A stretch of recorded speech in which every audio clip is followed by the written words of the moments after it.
What really happened with your host, Mike Rivero. You're listening to the Republic Broadcasting Network, where you'll find out what the Fukushima's going on.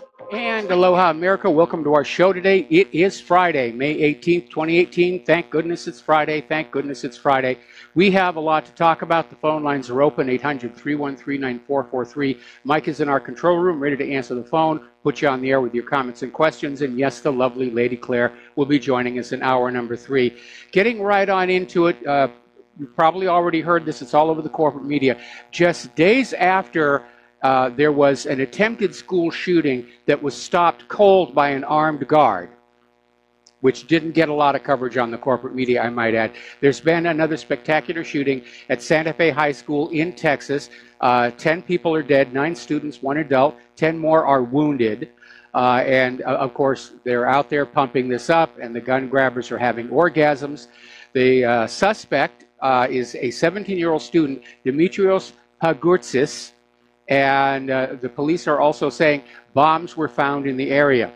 And this Dimitrios doesn't really fit the pattern of somebody who's going to do something like this. At one point, he was an honors student. He played junior varsity football and apparently was a good member of the team.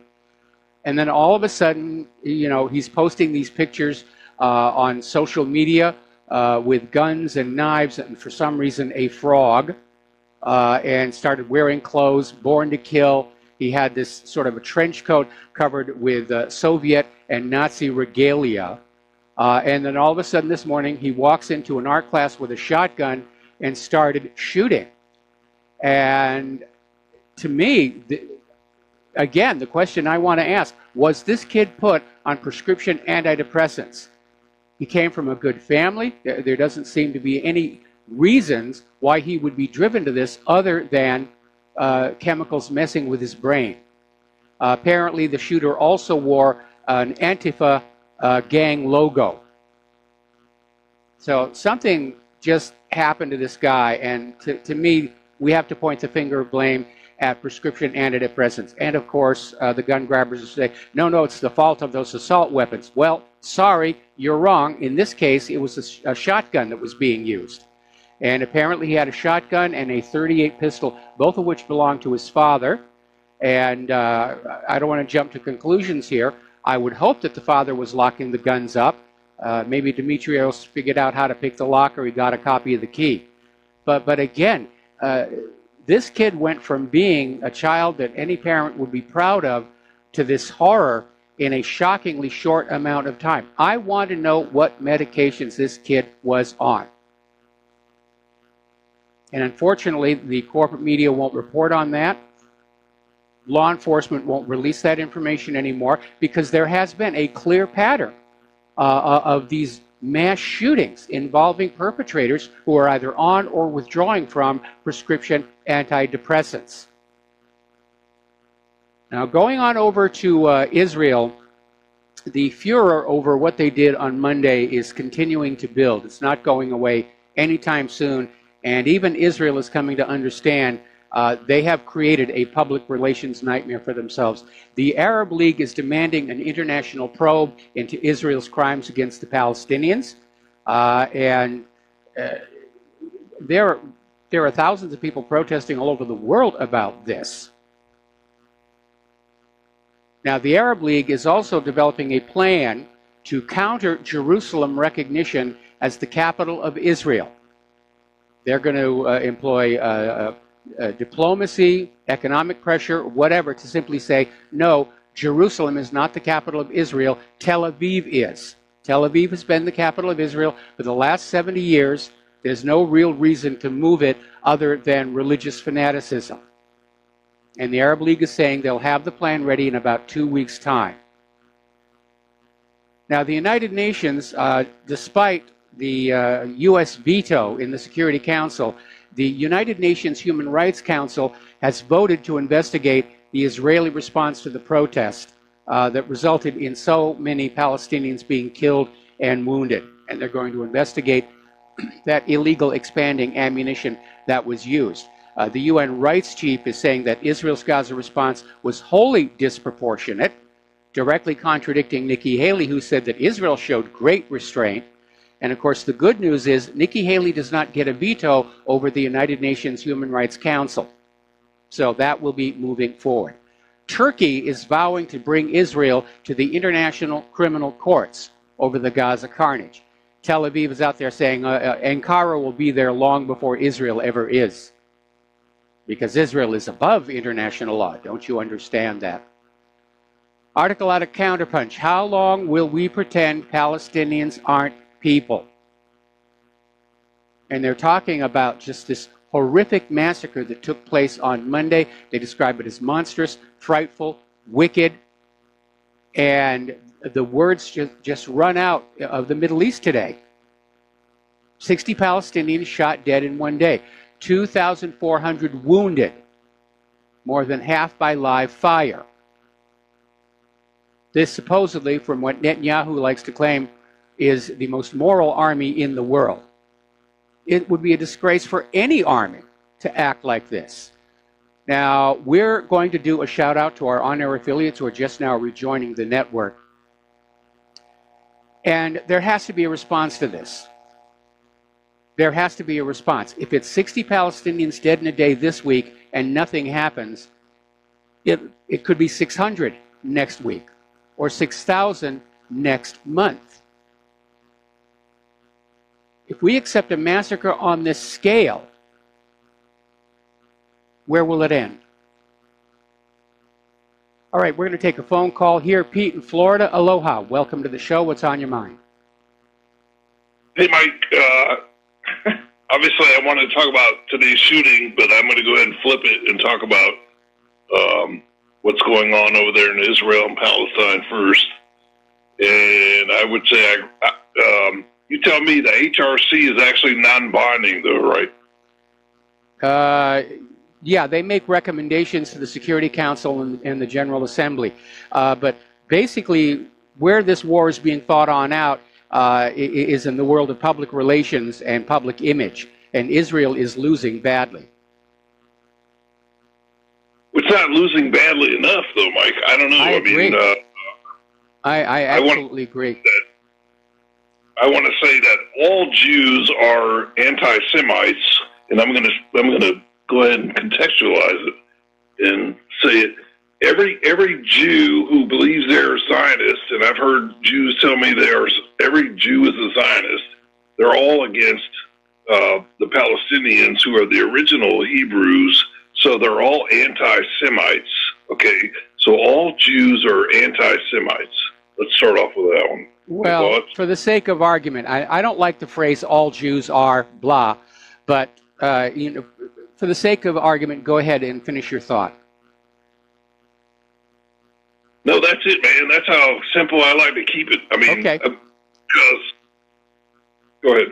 No, you're absolutely right. The Palestinians are Semitic people, and even without going through the issue of their lineage, Israel is acting in a very anti-Semitic way by putting these people in this giant open-air prison.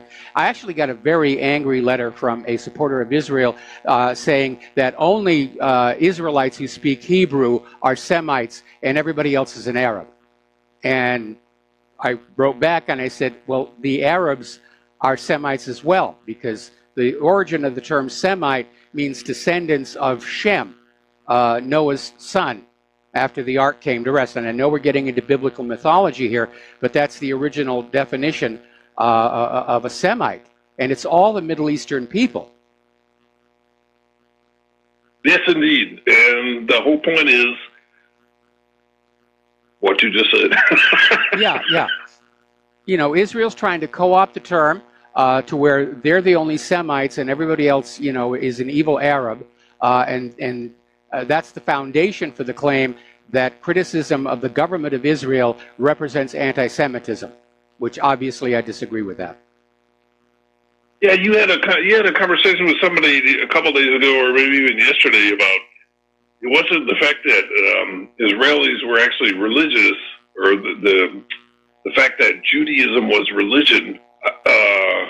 Crap, man! I wish I could remember that right now. But you know, the problem with the the Jews is they say, well, maybe we're not, maybe Judaism is not religion, maybe it's an ethnicity. Because I've heard that too, that Judaism, yeah, they flip back and forth. They flip back and forth from, Judaism is a religion, Jews merely follow a religion, to this claim that there is a Jewish genetic fingerprint. But the reality is that the Jewish people tend to be the descendants of people who were converted to Judaism in the distant past. The Ashkenazi were converted Khazars. The Sephardic were converted, another one of the Middle Eastern people, I forget what it was, Berbers, converted Berbers. So they came from all the different races in the region, and they converted to Judaism. It is a religion, not a race. Fair enough. Now I want to talk about today's yet another again mass shooting here. And the first thing when I think about mass shooting, I think about you and some of the other alt media superstars, and wonder, was this person on antidepressants for one? And it's fascinating to listen to this governor talk about the multitudes of law enforcement that showed up, of course, after the fact. Yes. That's fascinating to me. That's fascinating to me that all these guys show up with all the weaponry. I'm like, holy crap, dude. You probably can't even buy half the weapons that these guys are walking around with. One CNN clip that keeps running around, this guy strapped with a sidearm on his thigh. I'm like, are you kidding me, dude? You're not John Wayne, okay? Well, but I will tell you this, Mike. What really bothers me is that that roll that keeps clipping around about them taking the 15 or 20 kids out into the yard, making them pour out everything that's in their backpacks, and then this fat bodies.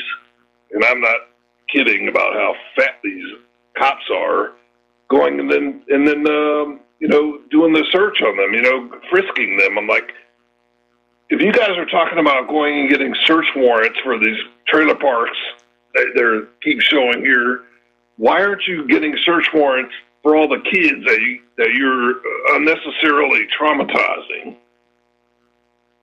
Well, it's a valid point, but when you're at the scene of a crime, I don't know Florida, or rather Texas law, but I think the issue is that if you're at an actual crime scene, warrants are no longer needed.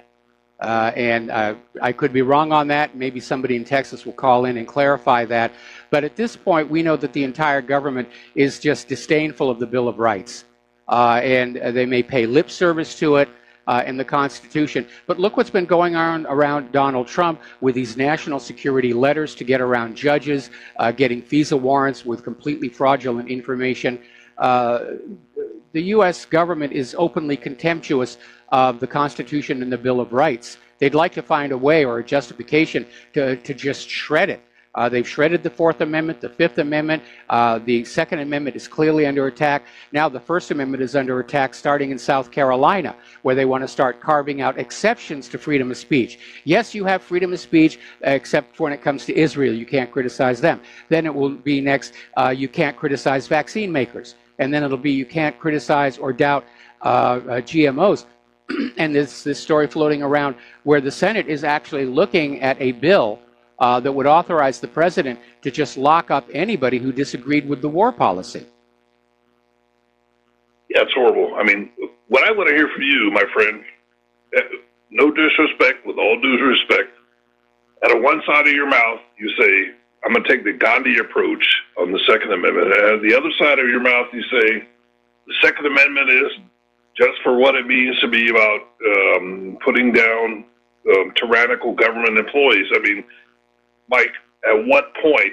I mean, because we all like to say, "Oh, we're Second Amendment advocates." I love it because I told you before, I'm a military veteran. I'm totally Second Amendment advocate. I'm totally the first through the original 13th Amendments. I am totally about everybody, lay people, interpreting the way they're originally read, not the way lawyers, especially the Supreme Court lawyers, like to read them, and especially with the Second Amendment. Where are you, my friend, with at what point do we just say to heck with it? I mean, at what point do we actually initiate the Second Amendment? I mean, that's what I'm getting at. Well, we don't need to initiate the Second Amendment. The Second Amendment is simply a recognition of our natural right to self-defense. And I've been making it clear all along, I'm opposed to any kind of a violent revolution in this country. I don't think the American people are ready for it. A lot of the wrong people will get killed in it.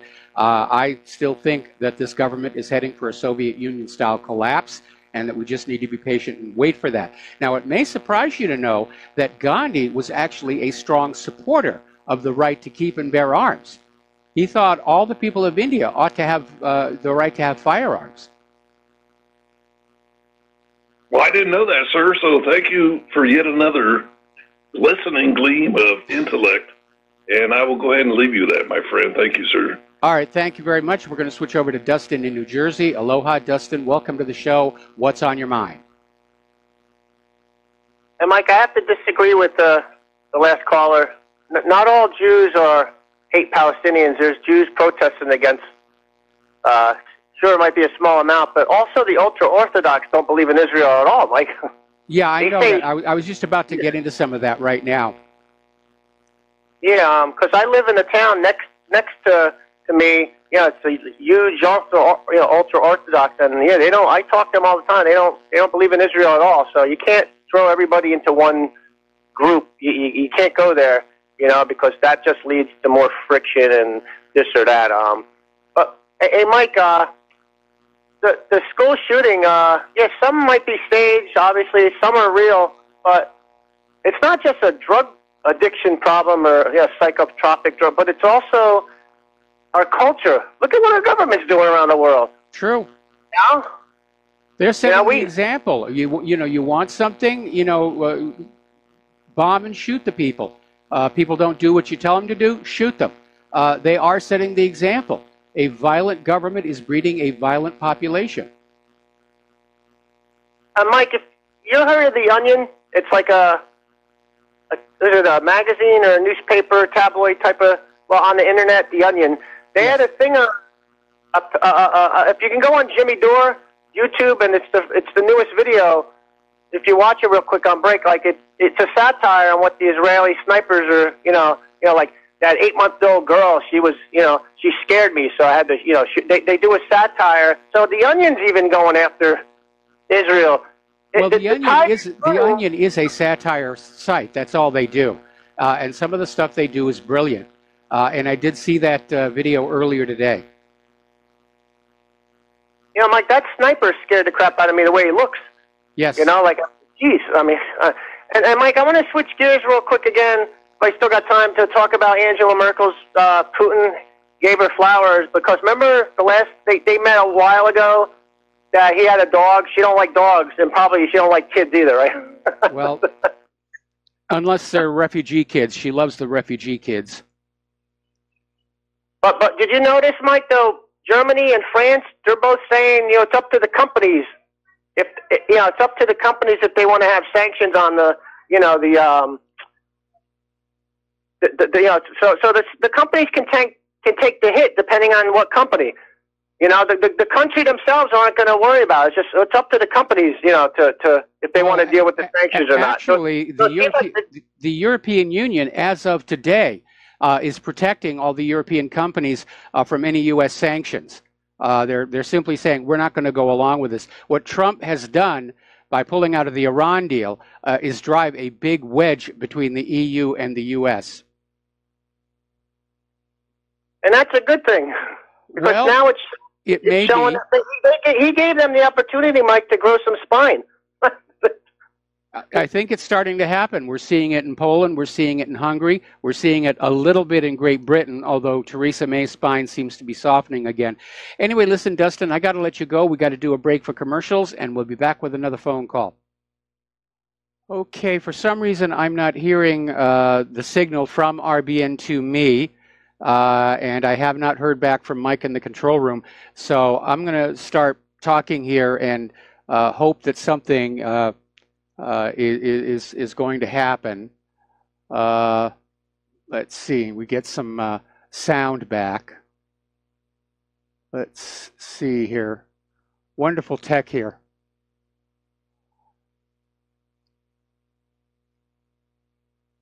All right, I have no idea what's going on with RBN at this point. Mike, if you're there, if I can't hear the phone call. All right, so let's get on to this idea about how Jewish people are responding to what happened on Monday, because Dustin is absolutely correct. Not all of the world's Jewish people are fully on board with what happened. Now, a lot of the people in Israel, they want to show support for their government. The government keeps them in a constant state of fear that the Palestinians are coming to kill them. Here in the United States, it's very different. A lot of American Jews have just pulled back from this. Now, you need to understand it is a tenet of the Jewish faith that you never criticize another Jew. That's actually built into the religion. So no matter how badly they behave, like Harvey Weinstein, you don't say anything about it. Okay, I'm going to take a moment here and try and call RBN and see what's going on. Okay, Mike. I'm hearing my. Oh, we're fine now. Sorry for the interruption, people. We had a major technical goof. I couldn't connect with anybody, but we're back on. I'm doing the show over Skype. We're hoping we'll have our regular system back up and running by hour number 3. Otherwise, it's going to be very difficult for Claire to do the show. So we'll cross our fingers and hope for the best. And I hope my audience is still out there. We wanted to get onto the topic here. As Dustin was saying, there are a lot of Jewish people who are not, in fact, supportive of what Israel has done. Now, seems to be over in Israel, most of their population backs the government because they're raised from birth to believe the Palestinians are monsters who want to come across the fence and kill them all. Here in the United States, it's a somewhat different situation. American Jews are appalled by what's going on, and they're pulling back. So this ultimately might result in Israel losing a lot of both political and financial support from American Jews because they don't want to be confused with this. They don't want to be seen as part of such outright brutality. And there's an article that came on out in Mondoweiss written by a Jewish author, and it's titled, After the Gaza Massacre, How Can Jews Sleep Well at Night? And the article goes on, in our name, horrors are committed, supposedly, so that we would be able to sleep well at night, to have a safe haven while others are uprooted from their homes, maimed and killed for protesting the injustice. And this writer is saying, it's time to realize Israel has constructed a massive outdoor prison, and they don't want the prisoners to remind Israel that Israel threw them in there and then threw away the key. And that's one of the motivations for the brutality over there. Another article coming out of the Real News, Jewish Americans condemn U.S. government support for Israel's massacre of Gazans. And the story is activists from the Jewish Voice for Peace in New York City and Jews Say No held a Gaza solidarity protest outside the office of Senators Chuck Schumer and Kirsten Gillibrand, condemning U.S. support for Israel's massacre of Palestinian protesters. Another article coming out from Brass Check, where Jews and Palestinians are protesting together, arm in arm, side by side, saying this has to stop. So again, I equate the Bloody Monday massacre, I'm calling it as Israel's version of the Amritsar massacre. Now, over in Great Britain, 2 parliamentary supporters of the Labor Friends of Israel have now distanced themselves from the group, an Israeli embassy front, as outrage has grown over what happened on Monday. And at her request, Member of Parliament Catherine West's name was removed from the group's list of sponsors overnight on Wednesday. Israel really went across a red line for a lot of people. And another article came on out here from Mondoweiss, basically describing the Monday massacre as murder as a way to make a political point. And it goes on to describe what the conditions are in Gaza. And if you were forced to live under those conditions, you'd be protesting as well.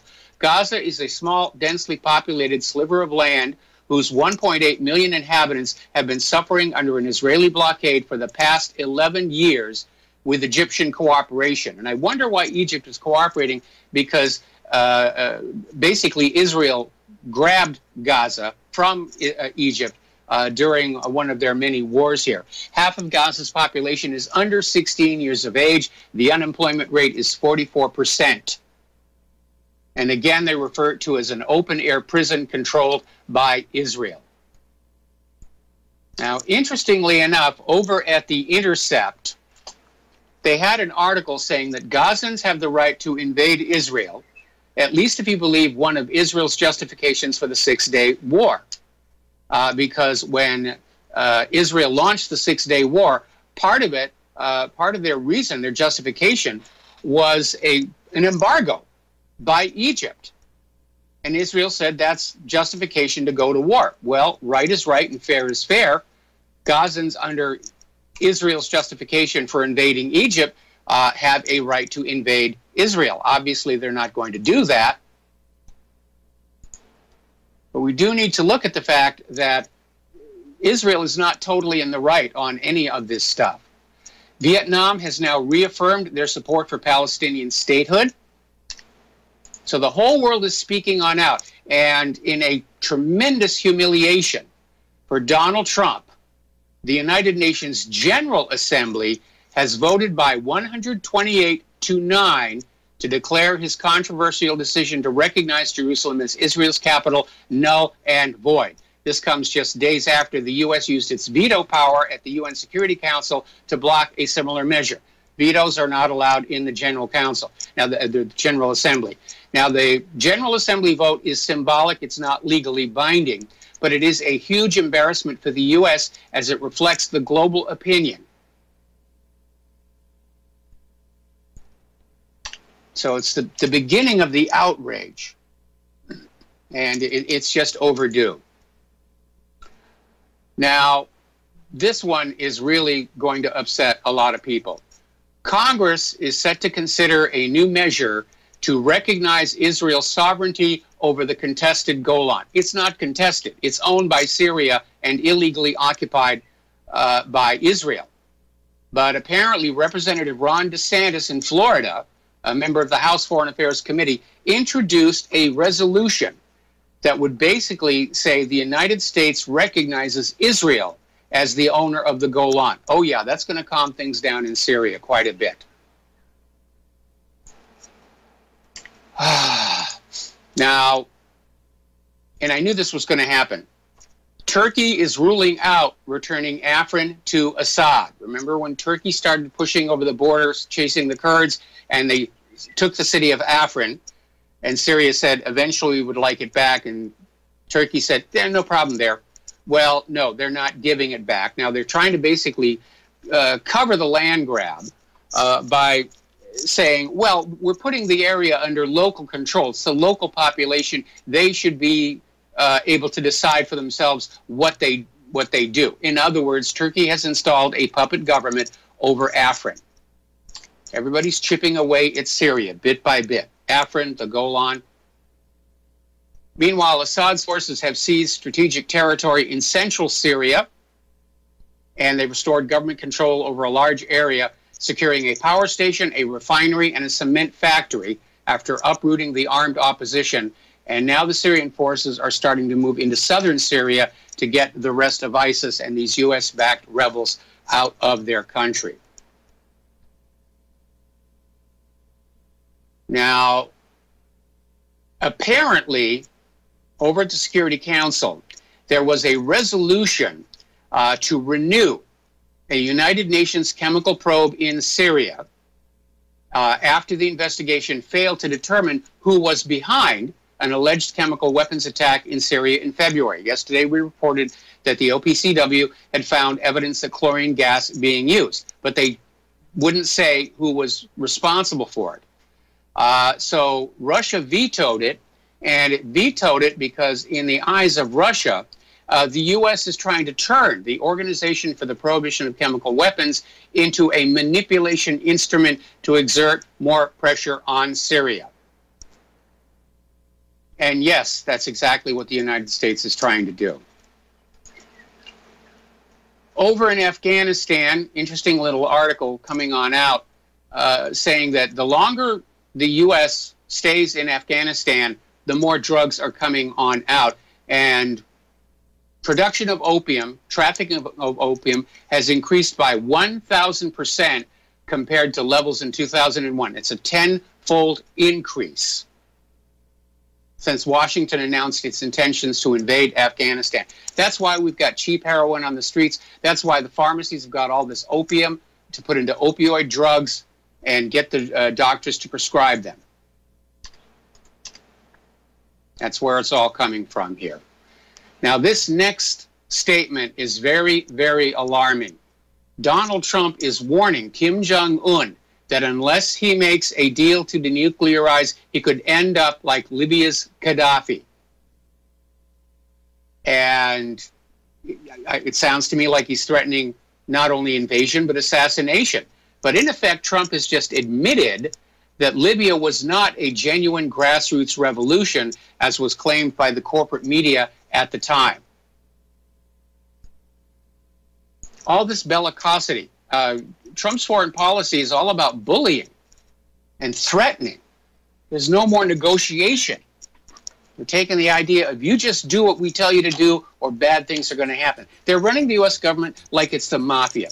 We got to take a break for commercials, and we will be right back. The ending here. But again, getting on back to this bellicosity and bullying situation. Apparently, there's tough talk coming out of Congress. Senator Lindsey Graham is out there saying that the United States will destroy Kim's regime if threats from Pyongyang continue. Well, look who's doing the threatening. Trump is already saying he may send in U.S. military to force North Korea to give up their nuclear weapons. That is very, very risky if North Korea still actually has any. The U.S. government did not want peace on the peninsula. They did not want the Koreas to reunify. They purposely went out and did things that would be very insulting to the Korean mindset, like flying that nuclear-capable B-52 right up to the border, John Bolton's ridiculous demands, all this tough talk. It's almost a repeat of how Roosevelt provoked the Japanese into the attack on Pearl Harbor.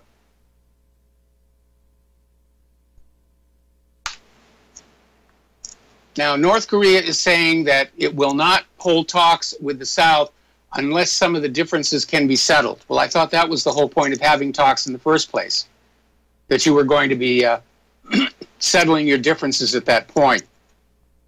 But apparently Kim Jong-un is upset with Moon Jae-in over those military drills. And again, Moon Jae-in, I think, got suckered. Moon Jae-in should have said, the drills are off until after all these summits.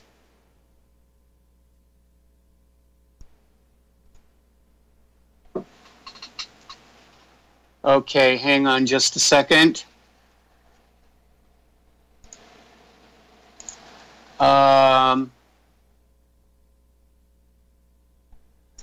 Give me a minute. I'm going to have to deal with the control room here. Yeah.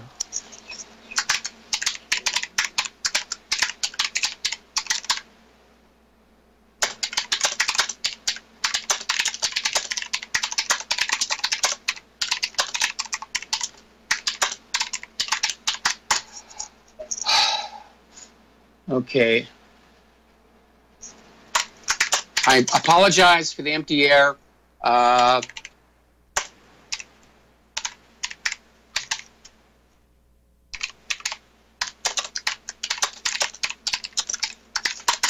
apologize for all of this dead air and hemming and hawing, but I really do not like doing the radio show over Skype.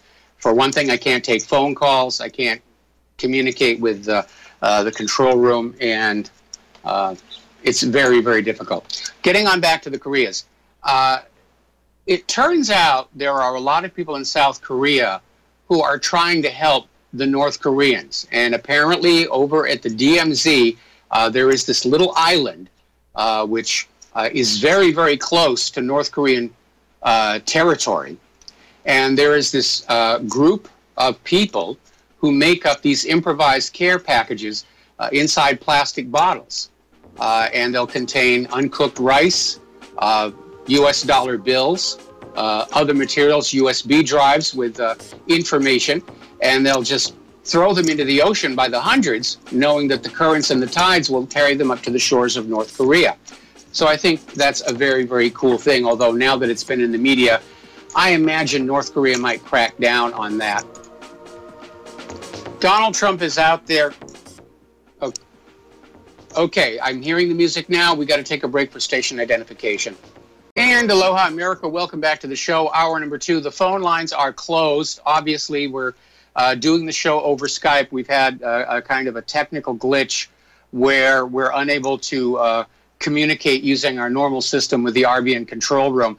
Was working fine, and then all of a sudden it just cut on out, and RBN is just having difficulties getting us back up. We're hoping that it'll be back up this hour so that the Lady Claire can join us, because if the Lady Claire is unable to join us, then, you know, obviously that's going to be a bit of a problem. We only have one mic and one headphone on this situation. All right, getting on back to the news here. Donald Trump is once again on his high horse regarding NATO and coming into the White House during the campaign. He did make a valid point. The United States, meaning you, the taxpayer, bears a disproportionately large portion of the cost of NATO, and the reason the U.S. government did that was so that it had more control over NATO, to turn it from being a mutual defense pact to a, well, basically a tool of aggression. But Trump is now back on out there saying that NATO members will be dealt with if they refuse to pay more for the military alliance. And he singled out Germany for saying they're not spending enough on the military. Well, Germany doesn't really have the money. None of these countries do. They'd have to borrow it. They're hovering on the edge of bankruptcy, both because of the European Central Bank and the refugee crisis. And Trump's on out there saying, yes, we have to spend more money on war, more money on war, more money on war. Now, it's actually been a while since anybody has seen Saudi Crown Prince Mohammed bin Salman. The last time that he was heard from was April 21st, when there was an attack on the royal palace in Riyadh, possible coup rather, and it was reported he was hit by 2 bullets, and he hasn't been seen in public since. And even when Mike Pompeo went over there to his visit in Riyadh, there was no joint photo, which would be the normal protocol. And so a lot of the Middle Eastern media is wondering if, in point of fact, Mohammed bin Salman is actually dead. And of course, if you're looking for a precedent to conceal the death of a leader, go back and look at Francisco Franco. That became a joke. Saturday Night Live made jokes about it, where it was obvious that he passed away, but the government of Spain was thrashing around trying to fill the power vacuum their way and kept denying that he was dead. So it may be a repeat of that same situation. Now, here's a ridiculous piece of propaganda. Up in Ukraine, they ran this story. Actually, it came from Ukrainian officials. Apparently, down in Crimea, Ukraine had been developing military dolphins. Dolphins that are trained to go on out and attach, well, like limpet mines to enemy ships, go on out and kill frogmen, SEAL team members in the water. And the dolphins haven't been seen for a while. So Ukraine is out there saying that the military dolphins starve themselves to death rather than be under Russian control. And Crimea came on back and said, actually, the dolphins were demilitarized and sold to other institutions. And they're not in Crimea anymore. Sometimes the propaganda can get just a little bit ridiculous. Apparently, up in the Donbass, North American instructors have been killed as the result of an explosion. There was a vehicle with military instructors from NATO countries was hit by, basically drove over a mine, and this was reported in the operational command of the armed forces of the Democratic People's Republic. So, again, already things are cranking up in Russia and Ukraine. We're headed for a world war. It's absolutely, at this point, inescapable. We are heading toward a world war. Now, Russia has responded to the United States government's condemnation of the Crimean Bridge by saying that it's, okay, let's see. I think we're going to get back onto our Twitch here. All right, I'm hanging up on the Skype. All right, here we are. we got back here, and that means the Lady Claire will be with us in hour number 3. So the United States government came on out condemning the bridge built by Russia across to Crimea under the U.S. assumption that Crimea is still part of Ukraine. This goes all the way back to that claim that Russia stole Crimea, which is not what happened. Following the coup d'etat, the U.S.-backed coup d'etat that took out Yanukovych and put in Poroshenko, the Crimean people held a referendum and said, we are leaving Ukraine. And then they had another referendum that said, we would like to join the Russian Republic, and that's exactly what happened. Russia didn't steal anything, but the U.S. government's attitude is we refuse to recognize the right of the Crimean people to vote themselves independence, even though they have that right under the United Nations Universal Declaration of Human Rights.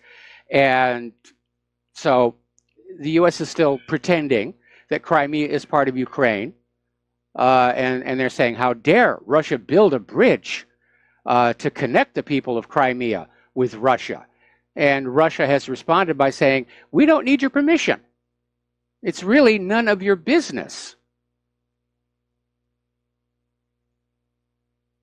So, again, U.S. foreign policy just seems to have turned into this belligerence and bullying and who knows what all else. There's no diplomacy anymore. There's no negotiation anymore. It's might makes right. And sooner or later, you wind up with wars all over the place, and that is definitely where we're heading. We're going to do a shout-out now to our on-air affiliates who are just now rejoining the network. And obviously, the phone lines are now open again, if you'd like to call on in.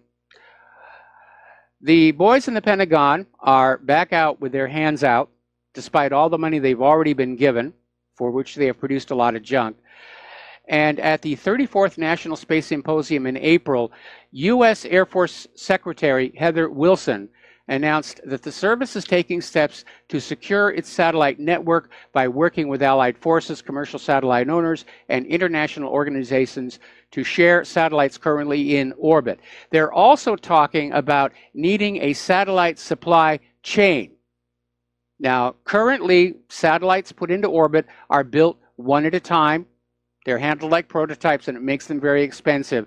And what the secretary is saying, they want to build a factory that's an assembly line that cranks out thousands and thousands of these satellites so that as adversaries who have these ASAT weapons shoot them down, they can be replaced. This is the space age version of the Liberty ship in World War II, where they built these incredibly inexpensive, rapidly built cargo ships to send cargo across the Atlantic, and built them faster than the Germans could torpedo them. And that was basically the thinking there, and the thinking has come back here. But what that means is more money for that supply chain, and it should be remembered that the United States also has ASAT weapons. And my concern, which I've shared with you before, is if we allow a real shooting war to go into space, we're going to basically turn it into a shrapnel zone. Down here on Earth, when you shoot down an airplane or a missile or a drone, it falls to the ground, burns, and that's the end of it.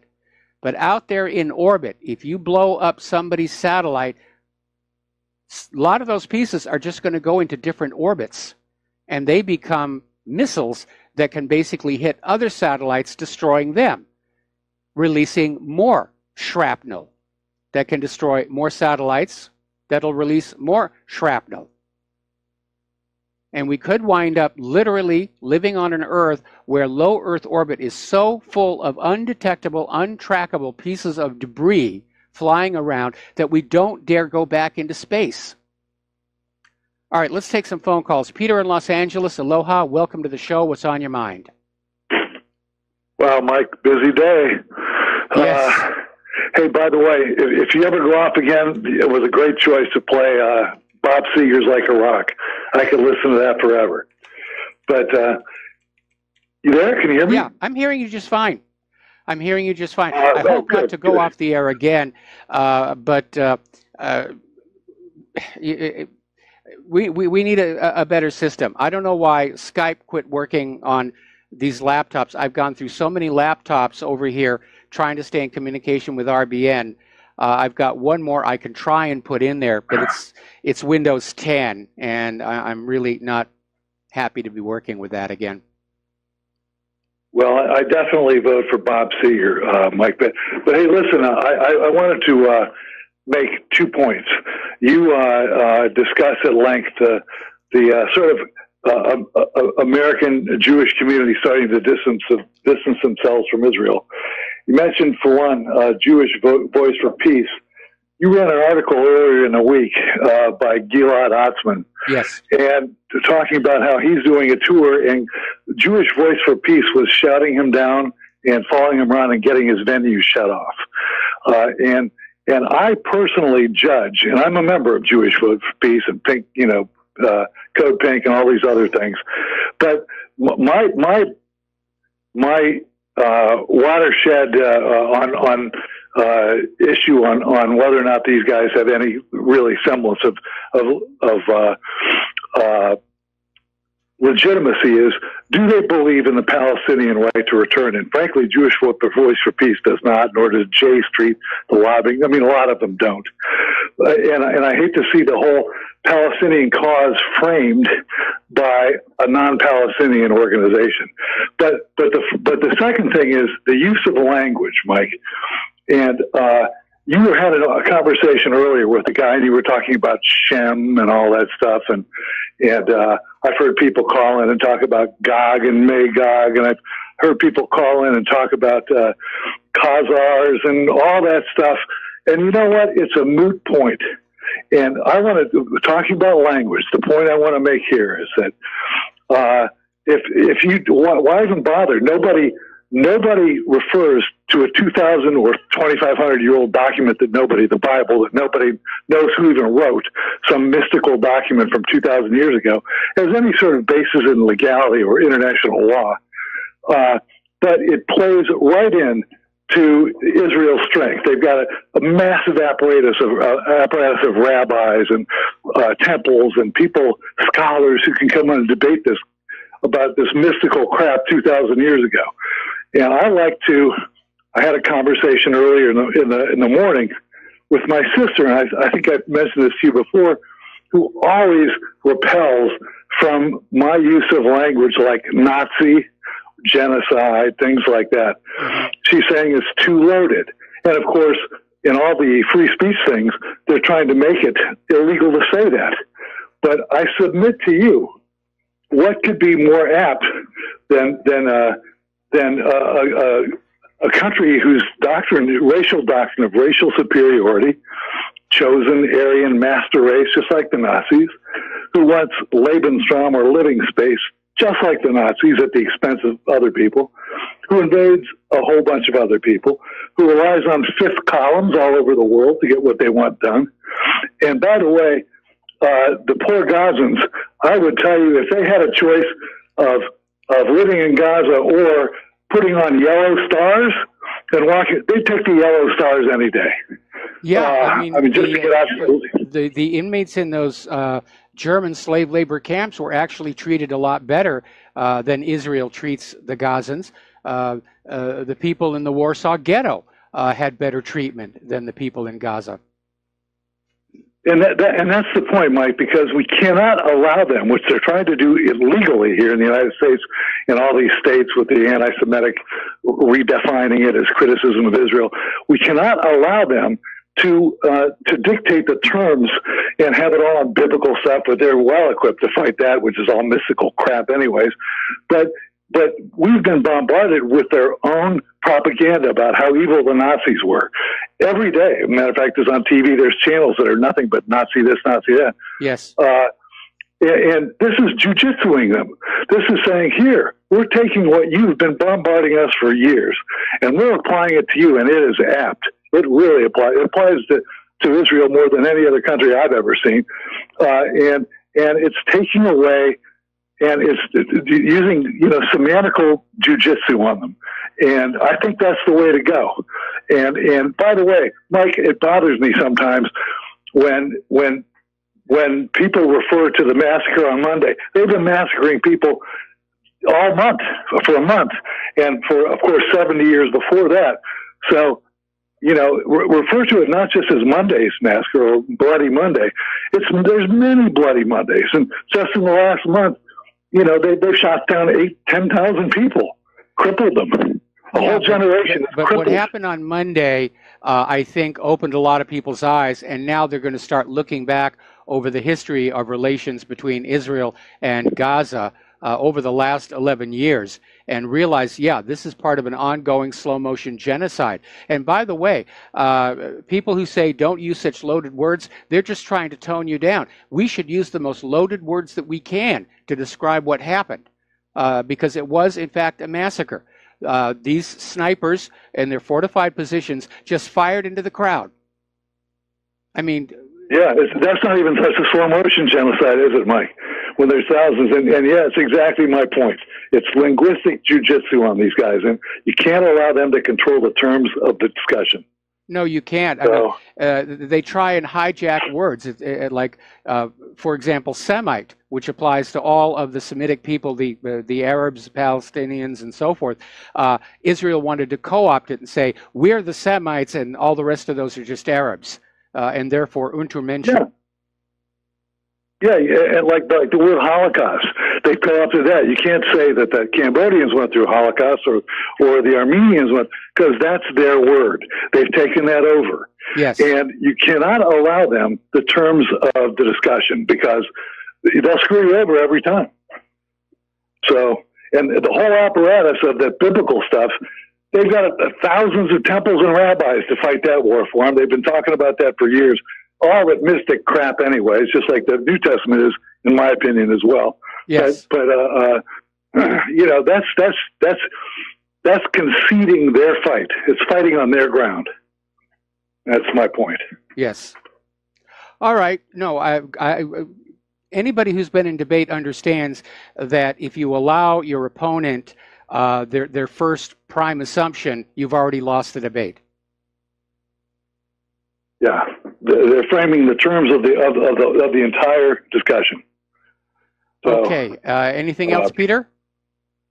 No, that's it. Thanks, Mike. Best to Claire, stay out of the ash. We're doing our best here. We're going to switch over to Mike in Chicago. And Mike, I'm probably going to have to take you through the commercial break. What's on your mind?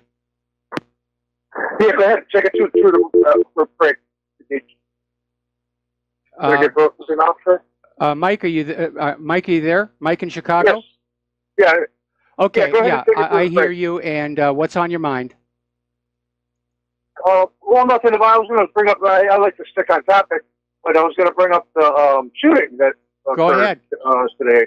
Go ahead. Well, I mean, again, I talked to you about this before.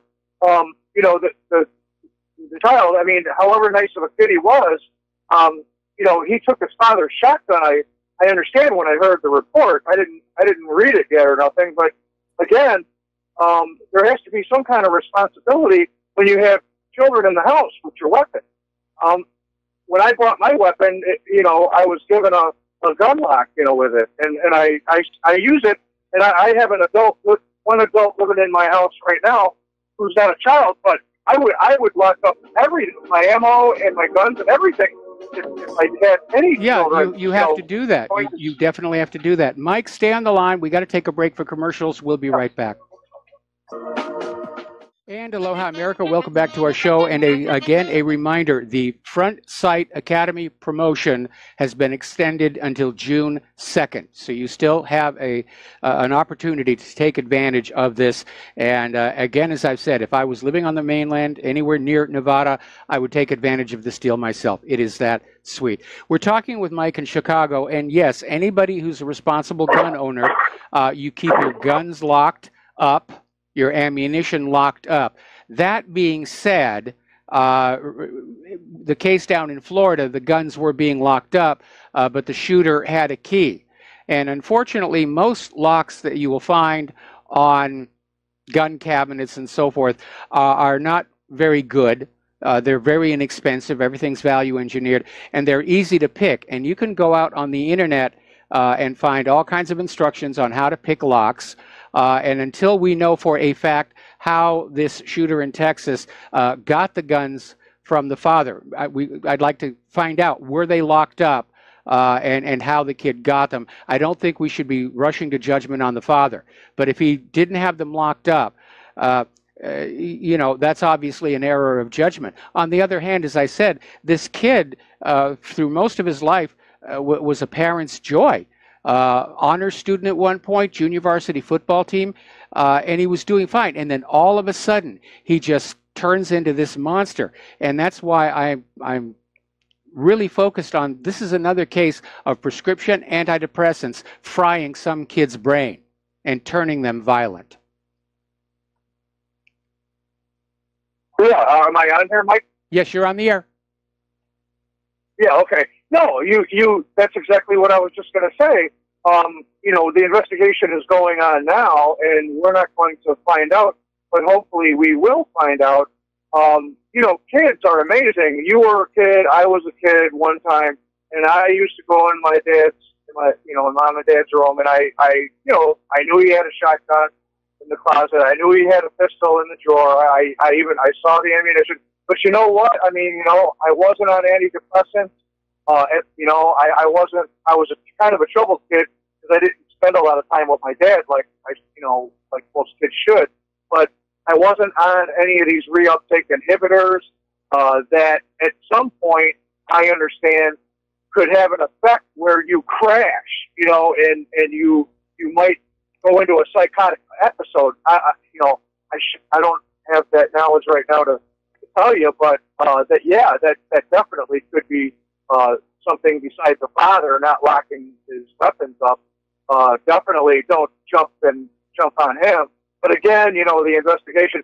But 10 people that have died. That is just unbelievable. I mean, and this is really going to stir up some people. This story. There's no doubt about it. But again, all as we could say is, you know, get the word out. You know, in fact, my gun is, my gun is hidden, and it's got a lock on it. I mean, you know, so I don't want to be responsible because a lot of criminals break into people's homes, you know, and take them. There's criminals in other countries, South America. They'll walk up to a security guard and you know, baseball bat him over the head just to take his weapon, so that they can have a weapon. You know, a gang member. You know, so yeah, it's no doubt about that. But anyway, we'll see how it works out. See if there was prescriptions involved. That should be definitely pretty interesting to find out. Well, we're going to have to work to find that out because the media has stopped reporting on that because they want to protect the pharmaceutical industry. And the real irony in all of this is after all these kids have been drugged, research is showing that the theoretical mechanism of SSRIs doesn't actually work anyway. And you're absolutely right. By blocking the brain chemistry, eventually there's a crash and a breakthrough. That's what happened to me when I was put on these medications by my doctor, and that's why I will never, ever take them again. Mike, thanks an awful lot. We're going to let you go. Yeah.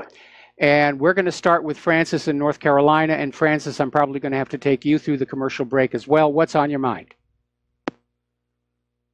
Hello, aloha to you both. Aloha. Aiea.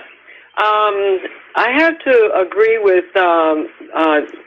Dustin's commentary from Joyce about you cannot compare all people that are Israeli or Jewish, whatever terminology you want to use, that comes from Israel.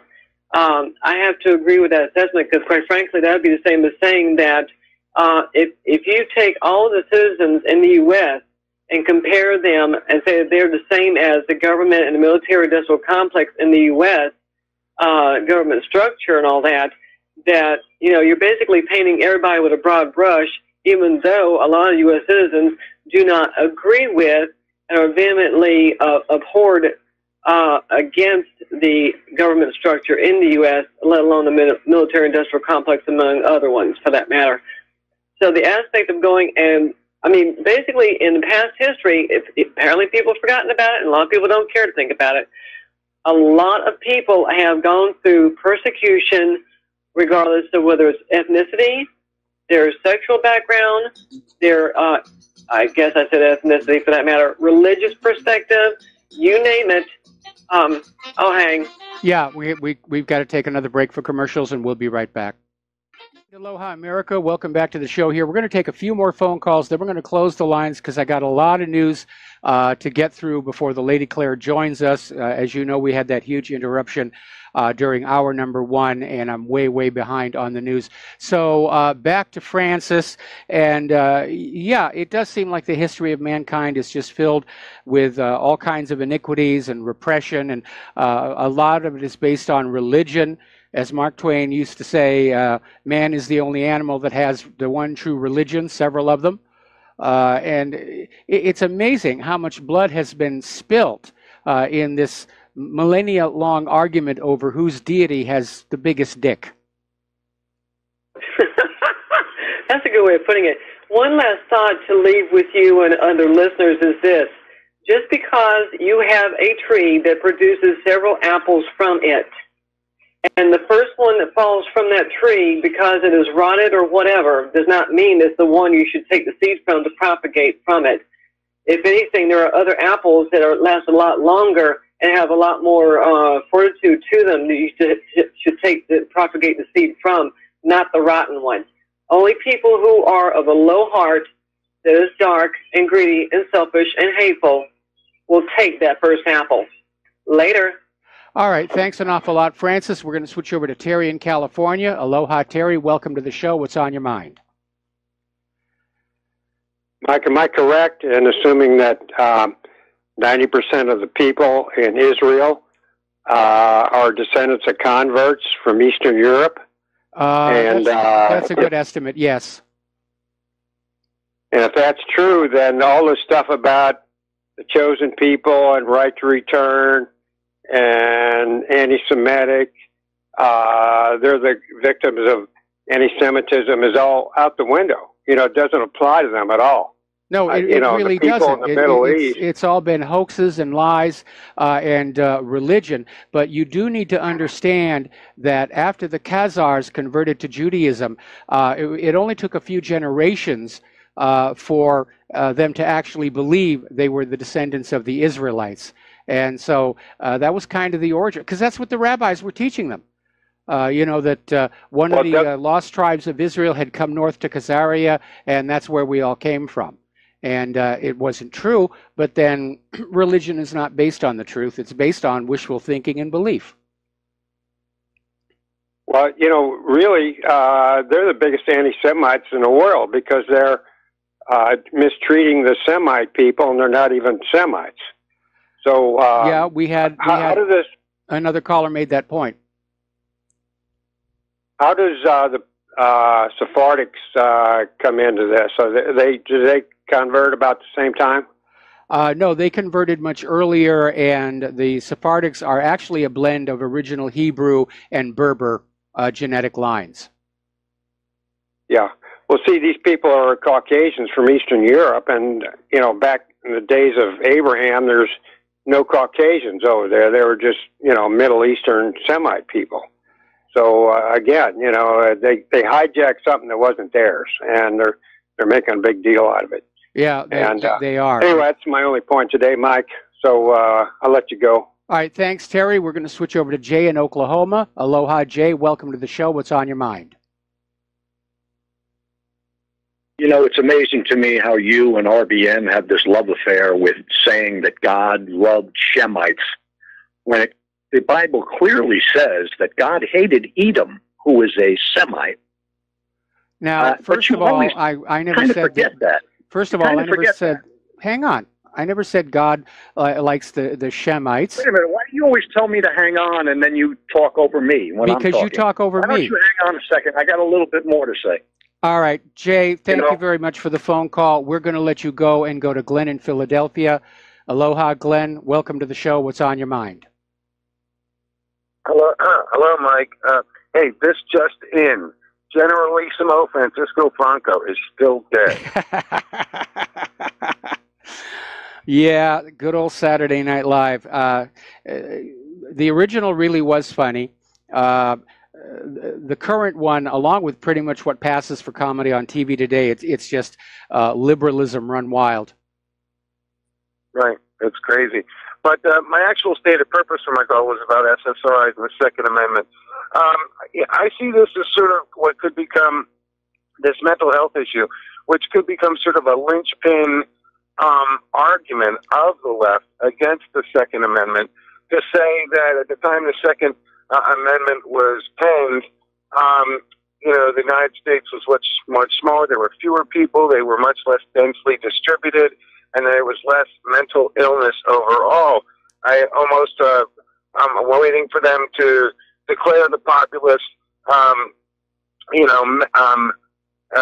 mentally ill until proven sane, and you have to prove you're sane in order to get a gun permit. But then it's catch-22 is you have to be insane to want a gun. So the left, I think, it muddy the waters that way. The strongest argument in favor of the Second Amendment from the right seems to be wherever you look in the world, in various countries or in various cities, it is always the countries that forbid the populace to have guns who have the most gun crime and murder. So I almost can see them squaring off across this particular dialectic. People are too crazy to have guns on the left, and taking away guns leads to more gun crime on the right. Well, I just sort of seem duking it out in that manner. Just keep in mind, those Palestinians on Monday are not allowed to have firearms. I mean, Israel's gun laws do not mention race or religion, but you have to get a gun license with the permission of the government, and the illegal settlers always get them, and the Israelis always get them. Palestinians, the license is always denied. So if you want to know what's going to happen if the general population is disarmed, you take a look at what happened in Gaza last Monday. And then remember, every single genocide of the 20th century was preceded by a gun ban on the targeted population. Yep, bingo. Yeah, Alex has that famous rant where he said, Stalin took the guns out. The report from the Justice Department's Inspector General. It's being described as extremely long and thorough. Copies have already been sent out to certain selected officials for a review. It's expected to be released to the general public within the next 3 to 4 weeks. And apparently it just goes into quite a lot of detail. Some little snippets are already sneaking on out. We were talking yesterday about how there may actually be a criminal referral because some of the FBI officials in the handling of the investigation into the Hillary's private email server issue broke federal criminal law. And one of the big scandals that's starting to come on out now is that James Comey and Loretta Lynch colluded with the Clinton campaign to entrap and wiretap Trump and his campaign. And this illegal scheme involved the entire U.S. intelligence community. We now know that the FBI planted a mole inside his campaign. This is already bigger than Watergate. Now, Giuliani is out there saying that Comey should be prosecuted for leaking classified information. And it's a shock to me that I'm agreeing with anything Giuliani has to say, but I agree with him. Comey should be prosecuted. He took those memos that contain classified information and he leaked them to this professor who gave them to the corporate media, and this was Comey's gotcha at Trump for being fired. Meanwhile, today is the one-year anniversary of the launch of U.S. Special Counsel Robert Mueller's investigation into allegations of collusion between Donald Trump and Russia, and so far they are batting absolutely zero, which is why they're thrashing around looking at porn stars and other issues like that. Now, Mueller has already come on out and said he cannot indict Donald Trump, and he's trying to say it's because of sovereign immunity, but I think he's just trying to save face. He didn't find anything he could indict him with, or it would have happened by now. So, according to this article over in Sputnik News, the Mueller probe is a substitution of litigation for politics. And it was a hatchet job. It really was from day one. Now, Obama is getting dragged in on this, and it has to do, again, with this collusion situation. And everybody was on board. But Mike Rogers, retired National Security Agency Director Mike Rogers, stated that the fake news Christopher Steele dossier was used in evidence in part to prove Putin's motivations. Now, he's still playing the game out there, but what he's done is inadvertently expose the fact that John Brennan, Obama's former CIA director, lied before Congress when he testified that the dossier was not used in any way as part of the assessment. Rogers' letter also proves that the Obama cabal conspired to use fake news to advance the Russian collusion hoax and undermine the legitimacy of American democracy and elections. Now, DiGenova, Joe DiGenova, a veteran D.C. attorney, is out there saying that Brennan needs a very good lawyer because he's about to be called before the front of a grand jury, looking into some of the things he did. This is a horrendous scandal. This is all the intelligence agencies, the previous administration, the opposing party, all were involved in this. This is bigger than Watergate. And probably right now, some of those people are thinking about making a deal. Now, they're not going to be in a rush to do it because they remember what happened to Seth Rich. But they're also thinking the first one to make a deal gets the best deal.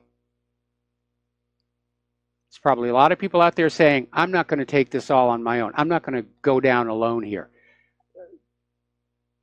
Now, over at the FBI, they're working to soften the potential impact if their top secret informant is exposed. Now, they've been trying to protect the identity of this informant who provided the FBI with information. It may be that this informant is the mole who was placed inside the Trump campaign. But the FBI is trying to find some ways to mitigate the potential fallout from this and try and insulate this situation from the rest of the government here. Okay, I'm going to take one phone call and one only from Errol in the Netherlands. Errol, welcome to the show. What's on your mind? Thank you for taking my call, Mike. How is Claire's back doing? She's doing better. She's finally getting medical treatment. It only took 3.5 months to get her into the to Straub Clinic and everything. What's on your mind? On my mind is how is it possible such a woman that have committed crimes against humanity by waterboarding, and she is now a part of the CIA. She's head of the CIA. She's been part of the CIA for many years. Exactly. But now she's head of the CIA. And by the way, we know that worse things than waterboarding was done to some of those people because one of the released prisoners, Binyam Mohammed, went public. And he actually showed journalists the scars on his bodies where they were slicing at a very tender part of his anatomy with razor-sharp knives.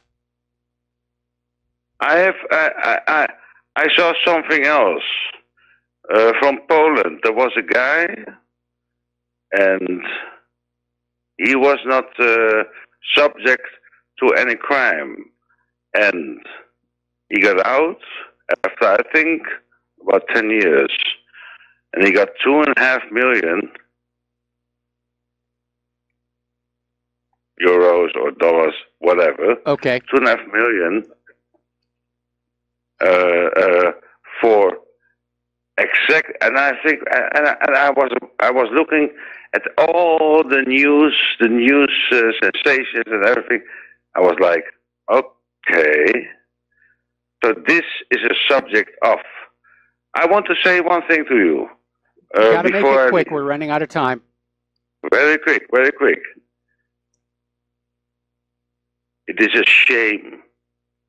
It is a shame that someone that did those atrocities to humanity and put them in place.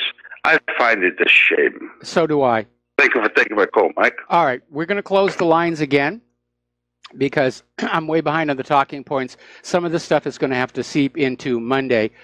Anyway, there's a new scandal that is coming on out. From 2001 to 2005, there was an ongoing investigation into the Clinton Foundation. A lot of people were saying, don't do that, don't look there. A grand jury had actually been impaneled. Now, governments from around the world had donated to the so-called charity, yet from 2001 to 2003, none of those donations were declared. Now, you would think an honest investigator would be able to figure this out and do something about it. But guess who took over this investigation into the Clinton Foundation in 2002? James Comey. The entire system is rotten and corrupt. There is no salvaging it. We're just going to have to sit back, not get caught in the crossfire, and wait for it to tear itself down. And it's going to happen. Things can't go on the way they are right now. There's simply too much corruption. Nobody's out there actually trying to do a decent job of running the country for the American people. Now, a company with close ties to the government of Qatar is reportedly nearing a deal to bail out the flagship Manhattan property owned by the family of White House advisor Jared Kushner. So, again, the money is flowing to the people who can influence the president here.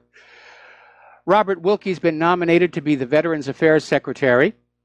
Took a while to get that done, but it's finally been done. On the subject of vote fraud, Fox News ran a story from DeRoy Murdoch, who's contributing editor of the National Review, and they tabulated voting data, registration data across the country and discovered there are 3.5 million more registered voters than adults in the United States. Massive, massive election fraud. And if Trump doesn't deal with that, he's going to be a one-term president. Actually, the way he's going, he's going to be a one-term president anyway. Maybe that's why he doesn't care about the problem. We're going to take a break for commercials, and we'll be right back. Aloha, America. Welcome back to the show here. And talking about the economy, Trump's heavy-handed tariffs and sanctions are causing even more friction with Europe. And Macron and Merkel are basically angry and raging over the steel tariffs. Now, Trump, upping the situation, has given Angela Merkel an ultimatum. Get out of the Nord Stream 2 pipeline project or there will be a trade war between the U.S. and Germany.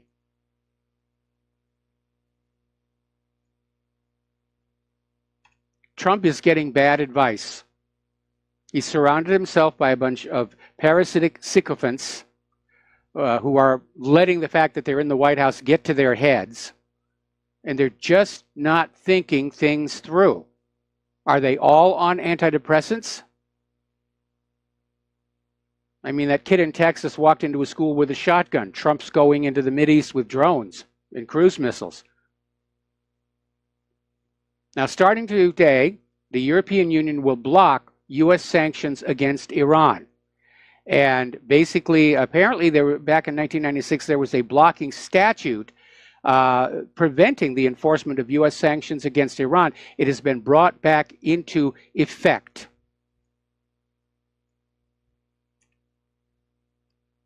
So we're seeing our alliance with Europe start to strain. If Trump alienates Europe, that could shatter NATO. And of course, he's out there screaming that the European nations need to support NATO more.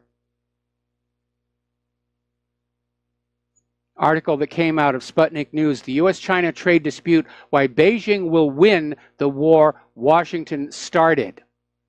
And, well, there's a couple of reasons. One, China is a manufacturing powerhouse. And two, the U.S. is saddled with a vast amount of unpayable debt. And you don't want to have a trade war if you don't have a resilient economy, and we certainly do not. But Trump is out there on his little Twitter feed saying that China has been ripping us off. He does not understand diplomacy, and he doesn't understand the Asian mindset. What he's doing is going to be seen as very offensive by the Chinese. It'll be seen as offensive by anybody to be accused of ripping somebody off, but it will be especially offensive to the Chinese. Now, the Chinese are now saying they have control over all the oil and gas activity in the South China Sea, and there is a reason it's called the South China Sea. And there are other covetous nations, like Vietnam and the Philippines, Malaysia, Brunei, and Taiwan, who want to come on in and grab a piece of it. And apparently the United States wants to help them do it. But again, back at the end of World War II, there was a treaty signed, the Cairo Convention, that returned all of the land stolen by Japan in World War II to their original owners, and that includes those islands in the South China Sea. So yet another example of the U.S. government not holding up their treaties. We're going to take a quick break for station identification. Back with the lovely Claire after these few words. Aloha, America. Welcome back to our show, hour number 3. And for those of you watching on YouTube, this gorgeous creature sitting next to me is the lovely Lady Claire, as always, in hour number 3 on Friday. And what is your first story? Well, Mike, I am very annoyed about a lot of issues today.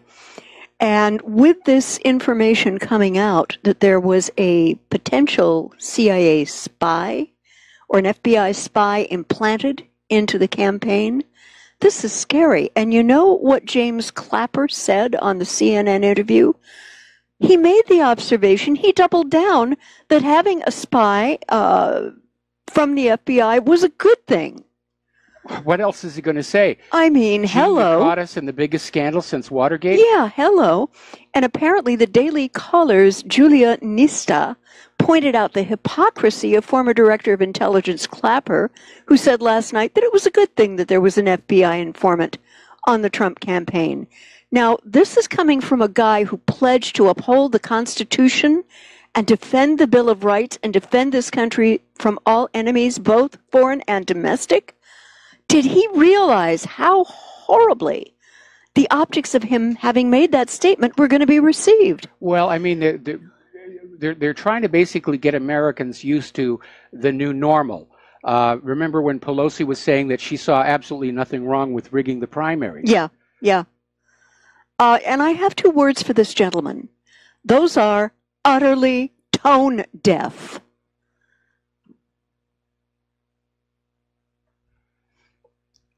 Okay. Okay, all right. It looked like you were listening or watching. No, I was responding to something in the control room.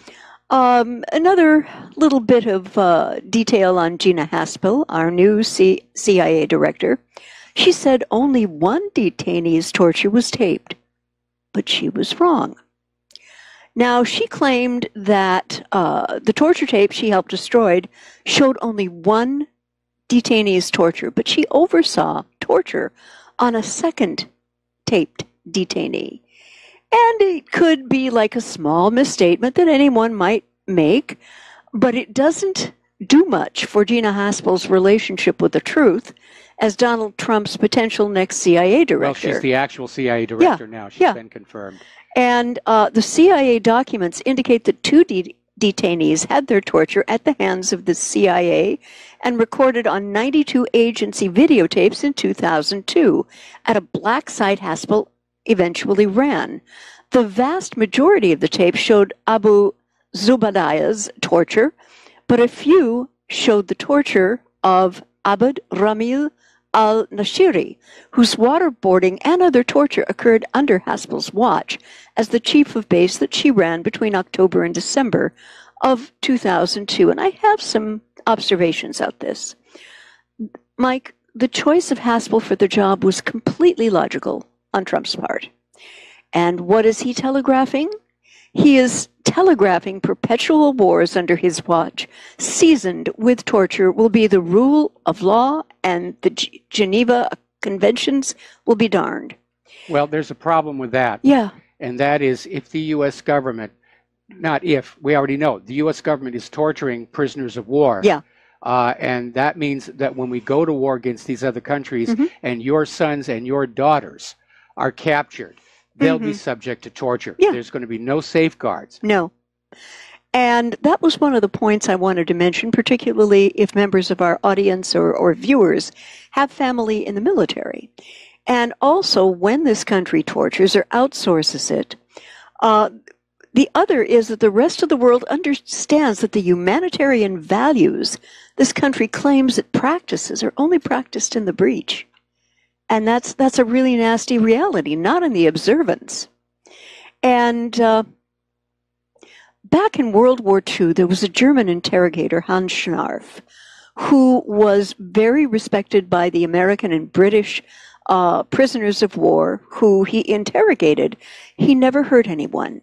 He did everything he did with kindness. He would take them out on day passes for cultural events and feed them decently. And Mike, if you remember, at the end of the war, this man was so highly respected by the U.S. government and military that he was invited by the American military to teach his techniques to bases all over the country. He was brought over as part of Operation Paperclip. Yeah. And it basically shows, first of all, anybody who understands intelligence gathering knows that torture does not actually produce actionable intelligence.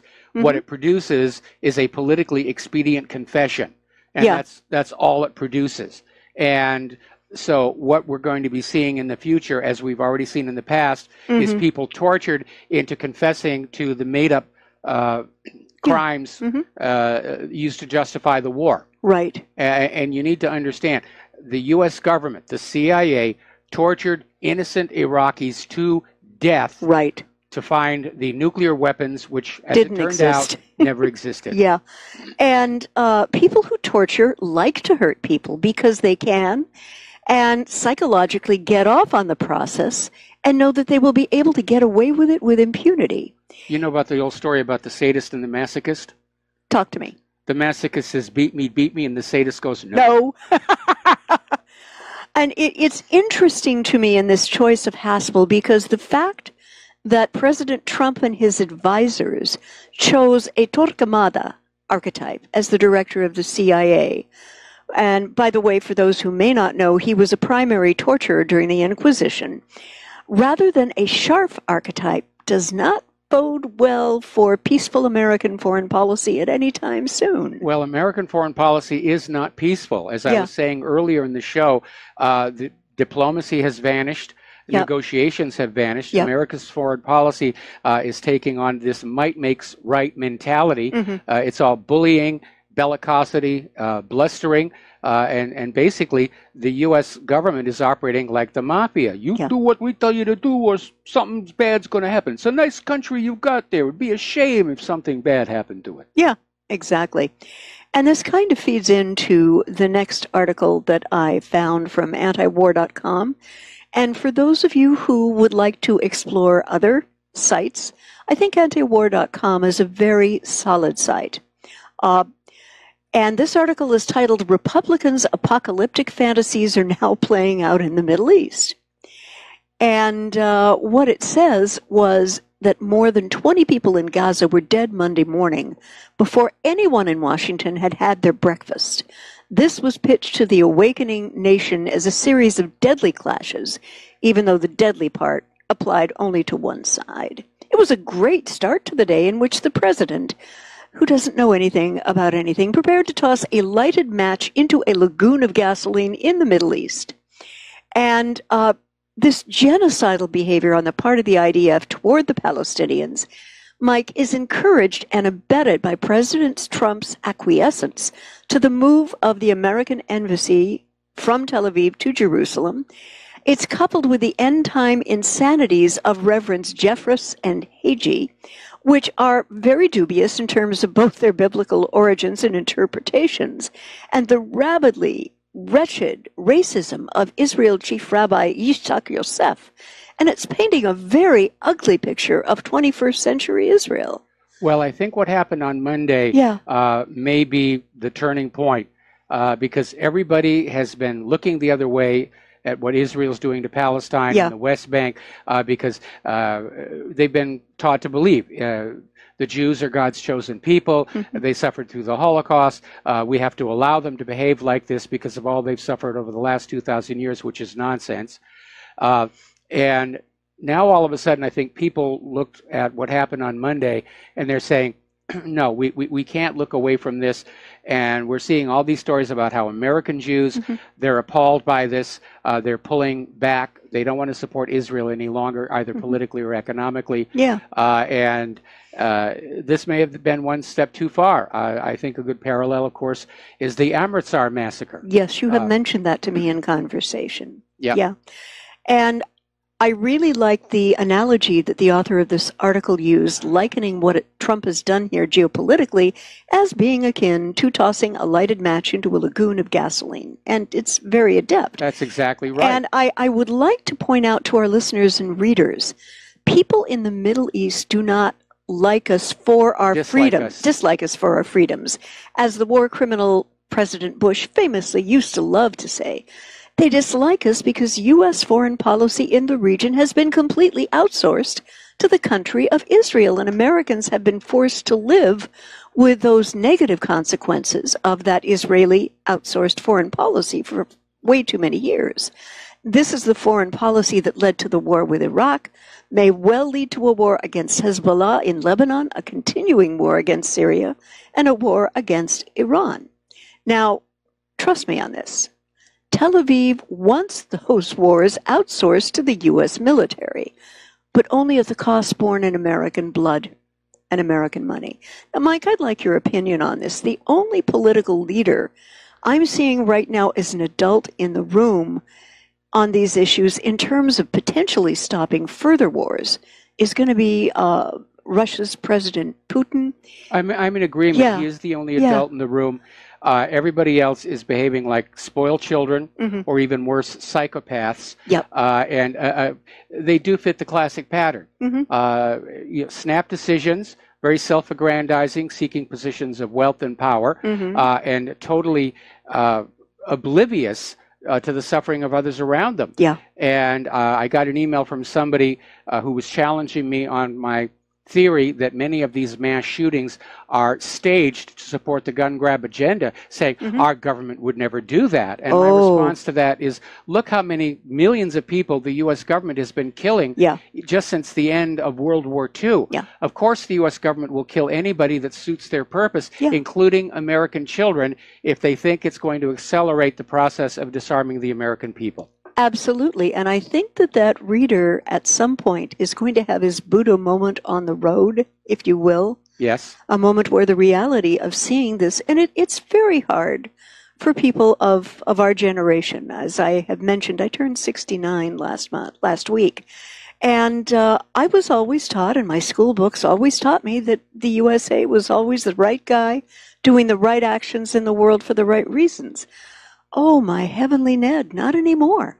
And maybe not ever at all, because the schools are there to propagandize the children. I mean, every school in every nation teaches their kids that their country is great, their government is kind and just and fair. And that's unfortunately what schools are for. It comes out of the Prussian model. Educating the children to be more useful to the government than to their own parents. And, you know, if anyone can stop this madness, it will be Putin. But even he may not be able to stop what I am seeing as the American rush to war in the Middle East, again, to control their pipelines and to control in what currencies that oil will be sold. We have another very serious article about Ecuador. Ecuador is about to remove Julian Assange extra security from its London embassy. That does not bode very well. Yeah. Now, he is an Ecuadorian citizen, but the problem is getting him from the embassy to the airport onto a flight to Ecuador. At this point, it looks like somebody found the right button to push because Ecuador weeks ago cut off Julian Assange from the outside world. Yeah. No phone calls, Yeah. no internet, no visitors other than his lawyers. And now they're talking about basically ending his sanctuary in the embassy, at which point he's going to be picked up either by the British or U.S. authorities and treated very, very badly. Yeah. And he made the order after revelations of a multi-million-dollar spy and security operation, which was set up for him. But the president of Ecuador, Lenin Moreno, has ordered the withdrawal of additional security assigned to the Ecuadorian embassy in London, where he's been in hiding and sanctuary for almost 6 years.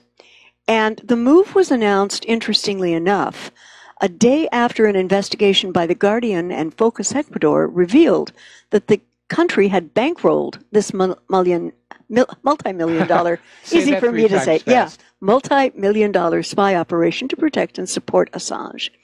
And there were international security companies and undercover agents to monitor his visitors, et cetera, et cetera. And, but there's a problem here, and I think what has happened has been that the president of Ecuador, President Moreno, has just put a knife to the throat of Julian Assange by removing this extra level of security. And Mike, here's my take on this, and you may differ from me. The UK and US both want an example made of him to demonstrate to the world as to what happens to truth tellers who are honest in their information, which in any way negates their governmental narratives and propaganda. Well, you're absolutely right there. Yeah. And that's why the independent media is under attack now. We're garnering a larger and larger audience every day. Yeah. CNN has lost 1/3 of their viewers just in the last year. Yeah. And their brand is so badly damaged. Alex Jones the other day was saying they might actually change their brand, call it something new. Right. And so, this is the start of a crackdown. Yeah. And I imagine they're going to be trying to go after people like Edward Snowden again. Yes. And we know what they did to Seth Rich. Lord, yes. So it's a very, very serious business out there right now. And but I'm thinking that extradition to either country for a kangaroo court trial, where he is tried, convicted, and jailed, may not be enough to sate the hunger of these two deep state countries for blood. And I mean potentially literally. Well, you see, now, trying him in court is going to be a little tricky. Yeah.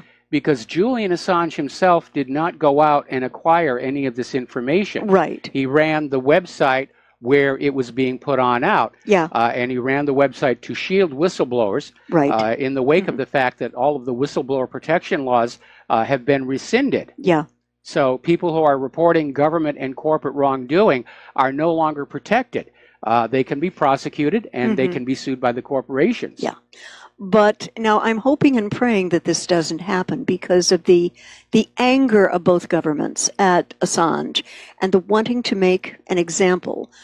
And I'm praying this doesn't happen, but if he is executed, I think we need to look for the most grisly, slow, and horrific method as either his executioner can conjure or what he's been ordered to do. Well, now you're coming up against both British and American law, which says executions have to be quick and painless. It's been a long time since they actually used that woodblock and axe at the Tower of London. Yeah, but you see, this is going to be in the presence of nobody else. It may be staged to look like a robbery. What's the point of making it horrible and grisly as an example if nobody sees it? Well, I'm getting to that. Okay. There will be images plastered all over the media as an example of what happens when you cross the line by actually telling the truth. But there is a caveat I would like to politely point out to both governments of the UK and the US, that such an act will make him a martyr in many eyes, no matter who does this. Yeah. And many in the independent media who admired his courage and his honesty will look up to him even more. And I would say that his reputation may grow exponentially and become an even more meaningful inspiration to the independent media. And of course, WikiLeaks is still going to continue. Yeah. The horse is out of the barn, as my late grandmother would say, I think, on this issue. But it's we did this story. Yes, I know you did. So I'm scrolling down here. And the next thing I have, I know that you touched on this a little bit. I'd like to explore it a little bit. The threats on North Korea, and this I don't understand why the president made this statement, because right now I am having a Picard double facepalm at Felicity. And unfortunately, just because something is the most ham-fistedly, pig-headedly stupid thing an American government official could say or do is no guarantee that they just won't haul off and do it. And I think that was the same thing with the so-called Libyan option with North Korea. Now, I know President Trump is a smart business person, but I'll tell you, there are moments when he comes across as a rather blunt instrument. And yesterday was one of those terror-inducing moments when he did just that. And we have to take a break for commercials, and we'll be right back. All right. Aloha, America. Welcome back to our show here. And before we go back to Claire's talking points, we were just watching during the break Fox News, and they're reporting on the fact that all 34 bishops in Chile have had to resign over a sex abuse and cover-up scandal. And now they have been summoned to Rome, possibly to avoid arrest. Yeah. And right now, the Vatican has paid out something like $3.5 going on $4 billion to settle all of these lawsuits. Yeah. And these are people who present themselves as representing the supreme moral authority on earth. Yikes. That's more than a little scary. That's false advertising. I've got to tell you that right now. You know, it's something that has to do with the culture of the church. Now, I'm not saying there aren't Protestants and Protestant groups where this isn't a problem, but the preponderance of these cases seems again and again, Mike, to be with the hierarchy of the Catholic Church. It just keeps going on. I think the celibate policy is a big cause of it. Yeah. Because, you know, your biology will not be denied. Yeah. And, you know, if you are somebody who likes to prey on children, nothing is going to protect you better than those priests' robe. Oh, yeah. I agree. This went on for a very, very long time. Nobody dared talk about it because they were going to go to the dark places when they died. Yeah. You know, that is... can't rat out Father O'Flaccid. Ouch. You know, but it just... They never... The higher echelons of the Catholic Church, like the Pope, are going to have to take a proactive approach on this. Otherwise, they're going to be sued out of existence, Mike. Yeah. Be kind of interesting to see a foreclosure notice on that Vatican. I wonder who'd want to buy it. That's a very nice place, actually. Yeah, it's make beautiful. a heck of a museum. Oh yeah. Oh yeah, absolutely. You should see what's in there. Unless he actually gets his hands around that, this is just, you know, this has got to stop, and it needs to stop, and he needs to be the proactive Pope who gets it to stop. Well, he's dealing with, you know, in a way, he's got the same problem to deal with that Donald Trump does. The institutional bureaucracy is protecting the status quo. Yeah. Okay, and so, anyway, your next talking point. All right. Fighting is displacing tens of thousands of Yemenis near the key Houthi port. And this is the last port that the Houthis have.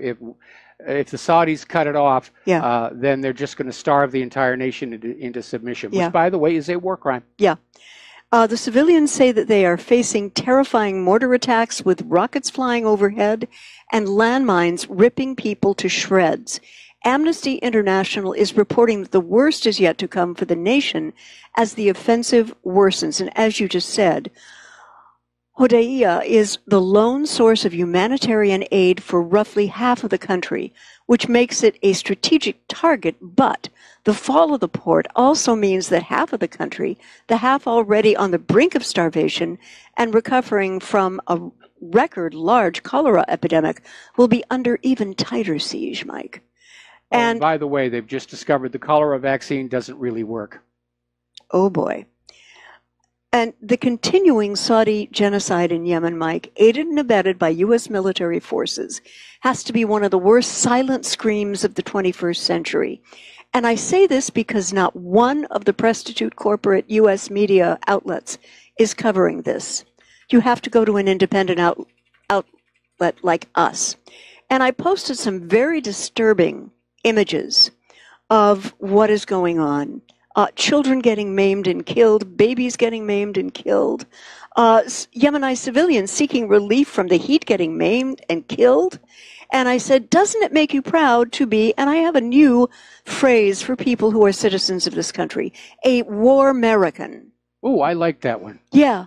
I like that one. And I can't stress this enough, please go to the website, look at what I posted. People, if we are not a part of peaceful public dialogue to at least get the U.S. government to withdraw its military and financial aid to the slaughter, we're part of the problem. I want you to share. The U.S. government is the problem. Yeah. It's out there trying to basically bring the entire world back under its unipolar control, drag the world back to Bretton Woods. They're in a corner because they've allowed our nation to basically rot into decay while we serve the war machine and Israel and Wall Street. So we don't manufacture quality products other nations want to buy. Right. Nobody wants our GMO agriculture. Oh, no. And so the last option is let's just go on out and take what we want. Yeah, and when you talk to your congressional representatives or their aides, tell them that you know about this issue and it's a re-election non-starter. If they continue to support the U.S. efforts in Yemen, it's a non-starter for the midterms for you. And everybody needs to call, because if only a few people call, the candidates will just figure the election fraud will put them in anyway. But if it looks like there's going to be an overwhelming landslide against all pro-war candidates, then they might have to do something. Yeah. We can and we do have a voice in the most peaceful and polite way. We have to use it, and right the heck now, because this is a genocide going on in Yemen. Yes. Absolutely. You don't make war on civilians. That's one of the fundamental rules of war. Yeah. And yet Saudi Arabia is just out there bombing everybody. And again, we're into a commercial break. Yes, we are. Can you hear anything, dear?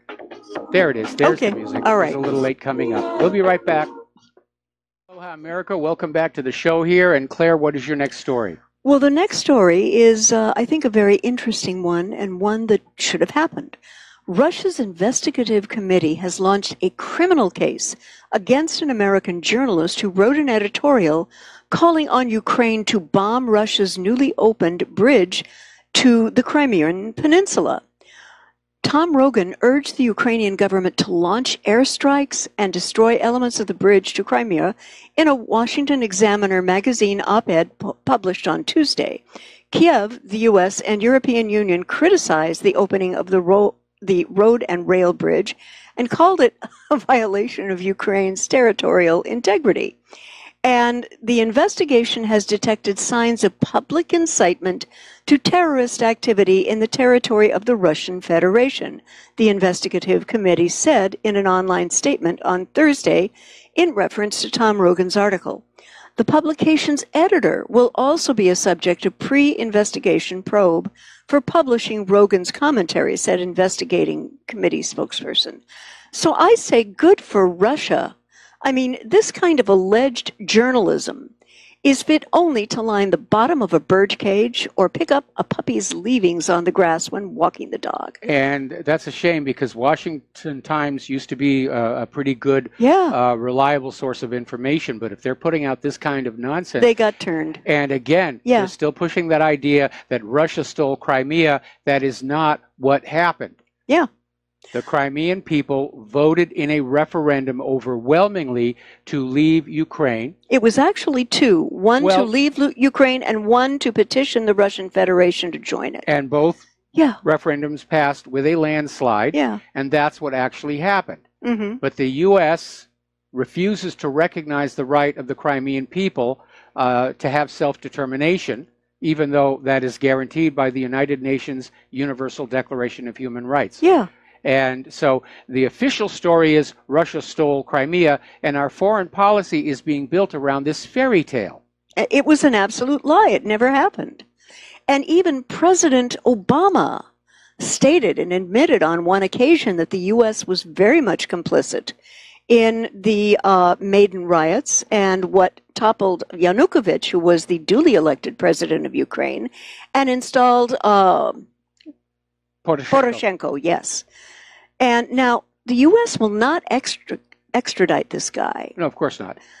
But the sheer level of irresponsibility of egging people on to destroy property and lives, as demonstrated by this article, is never acceptable, Mike, in the realm of international relations. Well, like I said, in international relations, America's foreign policy has become all about bullying and throwing its weight around. Yeah.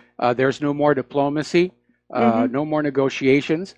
It's all tough guy talk. Yeah. This is just more of the same. Yeah. Again, this course is going to get us into, well, we're already in a world war, but it's about to get a lot worse because the U.S. government won't back off. They've succeeded in throwing a monkey wrench into the two Koreas moving closer together. Yep. They're up there in Ukraine, getting ready to help stomp the Donbass flat. It's just a war, and of course, they still lust for war in Iran. Yes, absolutely. Now, this was reported, and I think it may hold some hope. Putin and Assad held extensive talks in Sochi discussing political settlement, and I think this is positive. Russian President Vladimir Putin has held a meeting with the Syrian leader Bashar al-Assad in Sochi. The acting presidential spokesman Dmitry Peskov said the two leaders conducted extensive negotiations, and as the two presidents talked about conditions that would facilitate the peace process development, the Syrian leader said that he had decided to send a delegation, a committee tasked to rewrite Syria's constitution. Send a delegation to a committee Yes. tasked to rewrite Syria's constitution, which was championed by the Right. United Nations. Yes. Now, that is a nice gesture until you realize that what the UN wants to put in as Syria's new constitution is designed to basically bring them into the growing new world order. Yeah. I can imagine there was one tense moment between Putin and Assad over the S-300 missiles, which had been promised to Syria. And then after and then Israel, after the meeting with yeah. Netanyahu, Yeah. Putin declined. Now, maybe the S-300s are on again, Yeah. but again, you're right. Putin is the adult in the room. He's trying to get everything tamped on down. Unfortunately, I think he's fighting a losing battle. Yeah. As good as he is, as powerful as Russia is, he's only one world leader, and we have way too many world leaders who see a new war somewhere as their best option, either to improve their economy by pillaging other countries, or to distract from their own corruption and crimes, like we're seeing with Netanyahu. Yeah. And it appears to me that if this goes forward, these moves have put President Putin and President Assad at least 500 chess moves ahead of the United States and Israel here, both of which want to see Syria Balkanized. But I've got to doubt, Mike, at this point, that Russia is going to allow this to happen. What do you think? It's very iffy. I mean, right, as I mentioned earlier in the show, the U.S. Congress is actually looking at a bill which would grant U.S. recognition to Israel as being the owner of the Golan Heights. And Turkey is refusing to give Afrin back. So Syria is already being chipped away at the edges. Yes. And I don't know how far Putin is willing to go to try and maintain Syria's territorial integrity. And by the way, isn't that a laugh?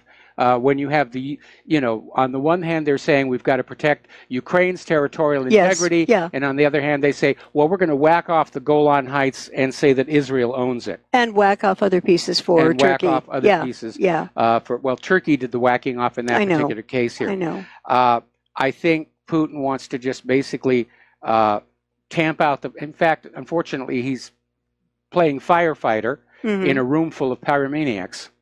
That's a lovely analogy. Yeah, I think you're absolutely correct. What do you think is Erdogan's end goal in his invasion of Syria, Mike? I think he still wants to get rid of the Kurds. Mm-hmm. And he does, unfortunately, seem to be very angry these days. Mm-hmm. And I don't blame him for that, following that failed coup d'etat, Yeah. which, of course, was U.S.-sponsored, Mm-hmm. U.S.-controlled. Mm-hmm. And he's become a wild card. And if you look at the Middle East as a machine, Mm-hmm. there are all these moving parts, Mm-hmm. and the U.S. is no longer able to keep a tight control over them, Right. which means any one of them can spin out of control. And I would say probably the first one that's going to do that will be Turkey. And what do you think they're going to do when they do spin out of control? The whole area is going to just erupt. It's going to be war along all the borders. Everybody's going to pick sides, and we were already hearing out of Tehran that if Israel tries to bomb Iran, Mm-hmm. that the Middle East will then reunite against Israel. So the whole situation is just horribly inflamed right now. Mm-hmm. Everybody's looking for their best option. But as I said before, there are too many world leaders who see war as their best option. Yeah. To grab territory, to grab wealth, to grab control of the pipelines, Mm-hmm. to basically unify their people. You know, you can't vote me out of office now. We're in the middle of a war. Mm-hmm. Or as I said in Netanyahu's case, Mm-hmm. to distract from the crimes and corruptions. Right, right. That is really, we live in some very unfortunate and dark times. We live in very, very dark times. We're doing the best that we can with Mhm. them. Yeah.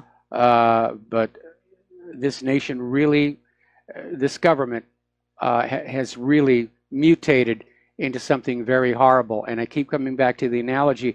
It's running like an organized crime gang. Mm-hmm. And especially if you look at this revelation that the Obama administration, along with the Clinton campaign and virtually every intelligence agency, were all involved, not just on spying on Donald Trump, but trying to entrap him. Yeah. That is a scandal that is bigger than Watergate. Mm-hmm. And, hopefully it's going to start coming on out somewhere. But of course, the corporate media is just going to try and keep a lid on this until it becomes too obvious that they're ignoring the story. Yeah. And that's where the independent media comes in. It took us a month to get the corporate media to even acknowledge the Downing Street memo. Right. Their Right. I attitude is now remember. it's not newsworthy. And of course, Yeah. it was big story all over the internet. Right.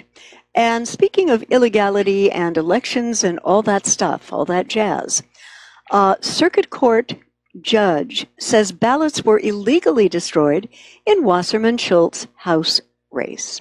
And this is Florida Circuit Judge Rag Singhal, and he has ruled that the Broward County Supervisor of Elections Office violated state and federal law Friday after the office destroyed ballots from a 2016 House race for Democratic Representative Debbie Wasserman Schultz's seat. Now, Mike, I am singularly unsurprised at this.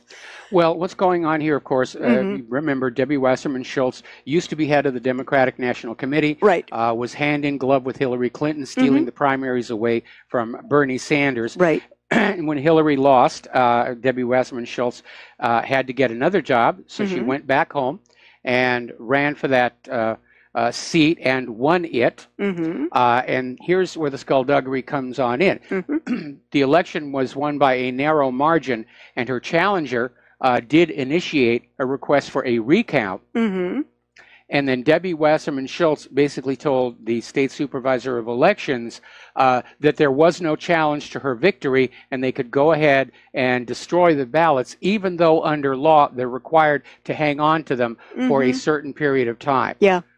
So this is telegraphing the fact that Debbie Wasserman Schultz is still in the business of stealing elections and covering it up afterwards. She's, and I am not unsurprised because this is precisely how the Clintonistas operate. If they cannot win fair and square, they will cheat, lie, steal, and obfuscate. They don't even try and win fair and square. They go right to cheat, lie, and steal. That's, It is, as a matter of fact, the only way they know how to do business. And it's very sad. And the people who believe in them, I think, are getting snookered big time. I wish that the Democratic Party would think about running our representative. Tulsi Gabbard. Yes, Tulsi Gabbard. She is a multiple threat. She is very bright. She is pro-peace. She is minority. And she is, of course, a gal. But I think it's that pro-peace thing that it's going to prevent her from having a chance to even get in the primaries. What do you think? Well, it all depends on whether she runs before or after we lose the war. Ah, Because okay. After we lose the war, a pro-peace candidate is going to be a shoo-in. Yeah, I think Pardon so. me. Yeah. Still under the weather here a little bit. I know. But the situation here is our election system is totally out of control. It is all lying and cheating and fraud and deception, aided and abetted by the corporate media. And now, of course, they're starting to panic because polls are showing the American people don't trust and believe the federal government anymore. Nope. They don't trust and believe Congress. Nope. They don't trust politicians in general, and they don't trust the corporate media. And lying to us has been how control has been exerted over us through much of the nation's history. But for most of the nation's history, the American people were naive and trusting. They believed what the corporate media was telling them. They had no reason to believe they were being lied to. Today, we all know different. Yeah. And so the U.S. government and the corporate media are trying to figure out some way they can regain control of what Americans are thinking. And so far, they're failing rather miserably. Genie's out of the box. The genie's out of the bottle. Yeah. And everything that they're trying to do to recapture that control only makes it look worse. Yeah. Like that bill that is under consideration that would allow Trump to just lock up anybody indefinitely without a trial simply for publicly disagreeing with the war agenda, even though that is protected by our First Amendment right. That is chilling. That is absolutely it's chilling. Very chilling. You know. And I'm hoping if it is actually passed into law, somebody has to mount a First Amendment challenge at the Supreme Court. That's probably going to be Judicial Watch or Freedom Watch will do that. Yeah. Somebody needs to take that South Carolina law. Oh, yeah. About equating criticism of the government of Israel with anti-Semitism and take that to the Supreme Court under First Amendment challenges. Because if the camel's nose gets under the tent by carving out an Israel exception to the First Amendment, they won't be the last. No. They'll say you've got freedom of speech, but you can't talk about Israel, can't talk about vaccines, can't talk about GMOs, can't talk about whatever they're trying to protect. Can't talk about prescription antidepressants. Yeah. Another article I thought was highly ironic. Apparently, the Russian stock market has brushed off U.S. sanctions, trading near an all-time high. And it's proving to be resilient and showing a strong recovery from the initial shock of the latest round of U.S. sanctions targeting the business sector. The ruble-traded MOEX reached 2,358 points this week, which is very close to the all-time high of 2,376.96 seen in February. The dollar-traded RTS index is still over 10% down from the February highs, but has been recovering. Analysts are pointing to the good signs in the Russian economy and growing price in crude oil. The victorious march in the market goes on. And apparently there are an influx of new investors in shares following the good situation in commodities and stable macroeconomic indicators, said Freedom Finance analyst Georgy Vashenko in a note. If the trend doesn't break, the MOEX can go to a record high of 2,400 points. And Mike, at this point, Russia's President Putin is laughing his head off right about now, and for good reasons. I would disagree. I'm sure he's buoyed by the news, but it's too soon for anybody to be laughing. I know. But interestingly enough, down in Italy, there are these two anti-Euro, anti-Brussels parties that have now formed a coalition. Ah, okay. And it looks like they may actually take power in the next election. They're anti-immigrant. They want to kick all of the refugees out of Italy. And they're calling for the ending of all anti-Russian sanctions because these anti-Russian sanctions are causing more economic harm to Europe than they are to Russia. Yeah. And, what is President Trump going to do? Go to war with every country that's going to ignore the sanctions, which is going to be a ton of them right now, if I'm looking at the current read of Europe correctly and the Middle East. Oh, yeah, there's sanctions and tariffs all over the place. And as I mentioned on the show just yesterday, what the U.S. is doing with all these sanctions is walling itself off from the rest of the global economy. They tried to weaponize the idea of sanctions, weaponize the global economy itself, and it's backfiring because it is creating hostility toward U.S. policy in all these other countries, like in Europe. Yep. All right, we're going to take a break for commercials, and we'll be back with the last segment of our program after these few words. Aloha, America. Welcome back to the show here. And Claire, your next story. Well, I think it's kind of ironic. Fox was just covering this a minute ago. House Minority Leader Nancy Pelosi defended violent MS-13 gang members in a press conference yesterday, saying they are not animals, a term President Trump dubbed MS-13 members earlier this week. Oh, really, Representative Pelosi? There's an article I put together and found just for you. It's called MS-13 Explained, and I would like you to pay some attention to it, if you are able, that is, to the following passages. MS-13 makes its money through relatively small-time drug dealing and old-fashioned extortion. That extortion can be brutal and sometimes wide-scale. In 2015, they extorted the bus drivers of San Salvador into going on strike for higher wages so that more of their wages could be turned over to the gang. Logical approach, but not as sophisticated in the multitude of revenue streams from other transnational criminal organizations have. Nevertheless, the MS-13 occupies a lot of real estate in the imaginations of many Americans and politicians. Now, what was really interesting is during this last commercial break, Fox News was actually running a story on this and talking about how MS-13 murders people, but they didn't really go into the details. No. And I have an article at whatreallyhappened.com on why MS-13 are animals, and it lists many of the crimes they've committed, including rape, and when they murder people, but when they murder them, the people are being beaten to death slowly. They're being hacked to death with machetes. Hearts are being cut out. One body was beaten up so badly they still can't confirm the identity, which tells you that obviously the dental records aren't going to work here. No. So, they are behaving just like animals. And this all started because Trump came on out and said MS-13 are animals. The liberals leapt on and said, how dare you call the illegal immigrants animals? They got soundly trounced by the White House spokesperson saying, no, we weren't calling all of the refugees and immigrants animals, just MS-13. And everybody said that would be the end of it. Nobody's going to stand up there and stand beside this very violent crime gang. But Nancy Pelosi did. Yeah. And I mean, there is where liberalism as a process loses its mind. And I would like to challenge her and see if she would be inclined to invite a couple of members of this group over for an afternoon tea in your offices on the bet that they are not monsters. I don't think so. You know, I saw that video clip, and at one point Nancy Pelosi said, everyone has a spark of divinity in them. So we can't call the MS-13. It was absurd. How does this person keep getting elected over and over and over again? Vote fraud. Vote fraud. Yeah. That's the only possible explanation. Yeah. She's out there defending MS-13. She's out there saying she sees nothing wrong with rigging the primaries, which undermines the reason to even have primaries. Yeah. Why do voters still vote for her? Or obviously they don't. Yeah. All right, there's the music. Time for us to get on out of here. Please stay tuned for the John Stadmiller program. He's got lots of interesting things to share with you.